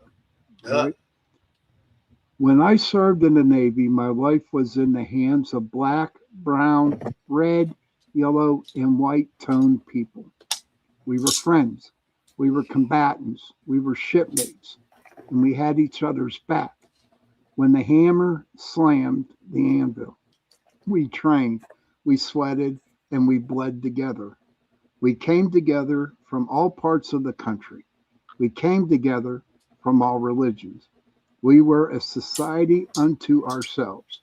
We worked as a team, a well-oiled machine. We fought for our brothers and sisters through thick and thin. We protected each other. That was what we did. The only color we saw was navy blue. Is that not true, Joe? That is so true. It is true. It really is. And that, you know what, Joe? And I'm gonna. That's what really bothers me when I see everybody, this racist shit going on out there in the world, and between blacks, white, Jews, Islam, whatever. Jews in Palestine, yeah, it's all over. It's disgusting. Right, Jay. But what I'm saying is, when we were on that ship, I depended on that black person. I depended on the Jew. I depended on the Islam dude to save my life. And in return, they depended on me to save theirs. And that dependence also wasn't necessary that you were friends. You may not have liked that black person or that Jewish person or that Islamic person, but he did a certain thing that that was correct, and you did a certain thing that was correct. You did your jobs right. No, You appreciate that about each Joe, other. but you're not getting the picture on that, Jay. We were shipmates. We were out at sea for almost a year. We lived. It's probably different for a shipmate than it is for like Army or Air Force or any of those other forces. Yeah, so because you guys are in confined spaces for a long time. Well, but what gets weird about the Navy is if you're a lifer, I'm not talking about the guy who comes and does returns. If you're a lifer, you'll get to know these people. Sometimes you may serve 10, 12, 15 years on a ship with somebody. And not just somebody, a bunch of somebody. Plus, you meet all these people when you're in port because you're part of a pack. It's not just your ship; it's all the ships that's in part of your group. They're going to port together. They're going to hang out together. And I know Sean's familiar with it, which is, by the way, illegal in the Navy today. There used to be regular boxing matches, and you could get in a boxing match. You could actually win a lot of money in one of the boxing matches. But they would arrange betting in boxing matches on the flight deck. Oh yeah. Usually, a lot of times they did it in the hangar. They did it in the hangars, dude. Yeah, that's where they did it. That's what I said. That's usually where they did it, was in the hangar. And that was just to keep it out of the eye of the captain. That's all. Which the captain didn't really give a shit, but legally he wasn't supposed to be letting us do that. Right. They'd get out there and you'd get like 12 fighters and they'd fight it out and have regular matches. And then within a day or two, it would be the last one and they would win. Everybody get drunk. Everybody would be just shit faced. And then, of course, there always a couple of fights that would break out, But when you're in the Navy, fighting is like a second nature. You don't even think about it. In most military, you don't. It's going to happen when you're out partying. What's that? That was for Jay. Yeah, wet tuna fish on it. Get some tuna fish water and put some tuna water on it. Joe, I remember my last cruise on the Independence, man. We had 26 ships in our carrier, and we had smokers. They set up 4 boxing rings in the hangar bay, and each ship brought over 2 fighters, and they had smokers all day long. I remember my commander's like, my special force commander, he's on ship with us. He's like, so they up there, well, they wouldn't let them fight. So, because, the regular sailors were going to get their ass kicked if they were fighting special forces. So they'd say, okay, yeah, y'all want to do that. And so they'd have a special side match. Like they'd get a Marine or something like Jarhead and just go beat the living shit out of each other. But there were always a lot of fun. There was no malice involved. People just having fun. No, it wasn't. It was fun. It was so much fun. Then they would set up 6 or 7 basketball hoops, and they would have 3-on-3 tournaments. Yeah, where you get bored on the ships. A lot of times once you're caught up and the ship's is under control, there's nothing to do. You spend a lot of time just with your finger up your ass. Yeah, that can't be very much fun. That's what I'm saying. Or after you get done eating, you sat in the bed and where you slept at in your quarters, or else you were playing spades all night long. Oh my God! And there were some good spade games. A lot of money. Spades. That was the Gary, game. I just cooked me a Siamese cat the other day. It was best cat fried rice I've had in 2 decades. It was just, oh my God, it was yummy. Oh, you know what? What's his name? Don't Whistle at Night is about to come on soon. Yeah, I'm watching it. I got the time. There's a timer set on my thing. It starts flashing red when it hits that top mark, at the top of the hour. But it was a lot of fun being out at sea. It really was. It had its days. It had its days. Some of the ports were a lot of fun too. I got to tell you what, I got to sail by Hawaii 3 times and never got to go on the fucking island. Pissed me off every time. I still remember our captain. Captain comes on, and there is a lovely island of Wahoo. Everybody say goodbye, Wahoo. Yeah, see you later. And then the whole fucking ship on 5,000. So like, fuck you, Captain. You know what? My best port of call was Perth, Australia. I'm not shitting. Nice I loved it down there, man. Yeah, it was so beautiful. We were there for 3 days. Perth, Australia. It's about as far south as you can get, Sean. What's that? See, that's about as far south as you can get, just about. It was beautiful, man. Then we had a layover. We had a layover in Diego Garcia. We were there for 6 months in Diego Garcia. We were a subtender. We were sub tender, but we were also destroyer tender too. We did all the ships in the submarines. Which killed, was it any one specific destroyer or sub, or was it just anything in my that ship area? was called my ship was called the USS Holland AS-32. That was my first ship. My second ship, ASS-32. my second ship was the USS Independence, CV-62, but I was attached to an air squadron, A-7 Corsairs, and we were out of Cecil Field, Florida. So whenever the Independence went out, we went out with them. Yeah, when the bitch didn't catch on fire. Yeah. That fucking ship caught more times on fire than the Dude, forest that fire was did. that was the forest fire. No, they were both. Yeah, the forest fire was the forest fire, but I mean, the Independent. Sam was on the Independent. This way, he got all his commendations. He said, "Fucking caught on fire 3 times when he was on." I do believe the earlier version, the World War II version, also was on fire quite frequently. As was the Farragut. the old one. Not when I was on Yeah. it. I was on it for 2 years. Sam was on it for about 4 or 5. He was on the Independent. Yeah, because he said, "How can I get on a Nimitz and Enterprise?" Because he wanted Westpac. But I said, "Well, Enterprise was on the East Coast anyway." I said, Westpac. I said Westpac it's hard to get in because there's special duty these people want, like going to Hawaii or other places. I hate going. I did not want a Westpac, Joe. I wanted to stay on the East Coast.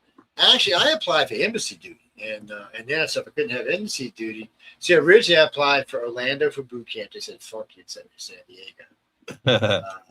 Yeah. Well, everybody wants Orlando because it's where the girls are. Right. Yeah. It's you have girl companies, so sister companies and shit. They have dances and stuff. Yeah, we didn't get a fucking dance. We had a bunch of ugly guys all over the place. We had pizza parties and shit. Jack, the Navy was interesting. Joe, you shellback? Yeah, because I went to South America. It's I crossed it 3 times. If anybody doesn't know, when you first join the service, you're considered a polybop. But once you cross the equator, the captain is no longer in charge of the ship. King Neptune is. And you had to go through all this shit. And after you survived it, okay, then you became a shellback, which is like more important than making rank. Honest to God. I'm a shellback. I'm proud of it. In the old days, they used to do all kind of horrible shit too. The Navy's kind of made them ease up now. Oh no, they would paddle your ass down the runways, paint you with shit. My God, yeah. Or else you had to go to the Royal Baby, the fattest dude on the ship, and he would have peanut butter, oil, all kinds of shit on his belly, and he stuck a cherry into his belly button, and you had to dig that out. No shit. Oh my God, yes. Oh yeah. They were pretty sick. Yeah, they were. And the only good side to it is everybody had to do it. Yeah. But I tell you what, though, if you did not want to participate, you were put in a brig for the day. You were not allowed to be on the ship. You were put into the brig. Yes. I know a couple of guys that did that. They went to the brig. They didn't want nothing of it. Bunch of sissies. Yep. I'm telling you. But you know what they beat us with, Jay? They beat us with they got old fire hoses, okay? And they cut them like 15, 16 inches long. And my God, and they would wet them. They would wet them. And then you just crawl on your hands and knees, and they would smack your ass with these damn things, with them fire hoses. Oh, they hurt. Oh my God. Yeah, you'd be surprised how fucking hot that deck gets. Yeah. Yeah, you had to use your flip flops. Those fire hoses are made out of asbestos, so it's the same material they make the jackets out of. It don't matter. We didn't give a shit back then. They just know they were going to smack our asses with this. Oh hell yeah, yeah! And then it's seriously, better when it's wet. They didn't care. They didn't care. I told the lieutenant, "Hey, baby, I charge for dates like this." He liked to do the seven stuff I haven't charged. He said, "Joe, I'm like that." Well, man, I'm just telling you, be smacking on my ass, buddy. You're gonna take me out to dinner. He was like, "You're a sick fucker." I was like, I mean, it's most of the guys in our company or on our boat, we did have 1 or 2 guys that didn't do it, but most everybody did it. I mean, it's just part of it. And the guys remember if you do it or not because they've done it themselves. Yes. So everybody knows, and a lot of guys been on that ship 4, 5, 6 years. You rely on those guys most of the whole time, so you want to make sure that you stay inside the other things. It's only trauma. It is okay. Yeah, that's true. But you know what else, Joe? We were in was it the Antarctic, and I got my blue nose, and what they did there, Jay, okay, what you did there was you had to be in your shorts, a t-shirt, and your running shoes, and you had to run the deck until your nose turned blue. Wow. Seriously. Yeah. Unfortunately, no, thank you. Nimitz, That's way. I don't like the cold that much. When I was on Nimitz, she never went anywhere cold. We did. And she stayed in. But I'll tell you what, the most prettiest sight that I ever saw in the Navy. And okay, in order to get to the Mediterranean, you had to go through the Straits of Gibraltar, right? Yeah. So we finally made it through the Straits. It was sunset, and you could see the rock, right? Once you see the rock, that's the start of the Mediterranean Sea. And so as we were sailing, all of a sudden over to 1MC, you heard whale call, whale call. So we all ran up on deck. There had to be about 20, 30 whales in front of us going out toward the Mediterranean. It was such a sight. Baby whales with their mummy whales. Oh yeah, it was a sight. It was a sight. Well, guys, we're gonna have to get because it's 10 after now. Yeah, the boys are starting their show already. Yeah, the boss said next time we get fired, get the fuck off the air. She said she thinks you ladies are bad influences, by the way. I told us because we got a strike. Yeah, I told her because we got a strike. Yeah, we're behaving. Real quick, Carrie says, my military friend said when they started using tasers, they would get drunk and tase each other. You men are weird. Interesting specimens. Kids do that today, man. My son used to taser each other. Before tasers, people had BB gun fights with each other. Yes, we used to get like 4 pair of jeans on, get the helmets on with the mask on, get your motorcycle helmet on with your face mask on, get all kind of gloves on and shit. And we'd go out there and pull these spears out of the ground with the mud and get the BB guns out. No pumps allowed, no air ones allowed, only Daisy. Yeah, because you don't want to kill somebody or go break the skin with your hand. Oh no, we get up and beat the living shit out of each other. And, then we decided that wasn't enough, so we started having 100-shot Roman candle fights. You go buy a couple of the RCs of 100-round repeaters, and you light them on fire, running, and the rain of fire fight. It looks like a fucking war zone. We used to blow shit up because we're Americans. We like to blow shit up. That's why. Whoever asked me, that's why we like to blow shit up. Yeah. It's all right. We're good at it. But we gotta go, guys. It is 10 after. So. Yep. Any promos? We gotta make it a plug anything before we're out of here. No, I don't think. I think Sean got everybody in the I got everybody in. So everybody's plugged up. We're ready to get out of here. Again, we want to thank everyone for hanging out with us and listening to the show tonight. Of course, the positive feedback is also nice. But if you feel like you need to moan, groan, bitch, or gripe, Michelle said please write to her at uprnradio@gmail.com. You can write to her there. Yeah, I really have to get out there. That's us. Much love to you, Heidi. Much love to you, Carrie. What? I can't hear you. What you said, man? I just said much love. She said, thank you guys, much love. And I said, much love back, Heidi, much love, Carrie. Real quick, ladies, real quick. I pulled the wolf. So if you want to look it up, last card, I pulled the wolf. I pulled the wolf for y'all. And I'll see you all tomorrow night. Sounds like a sick wolf. Anyway, good night, everybody. Click-a-rooney, click-a-rooney.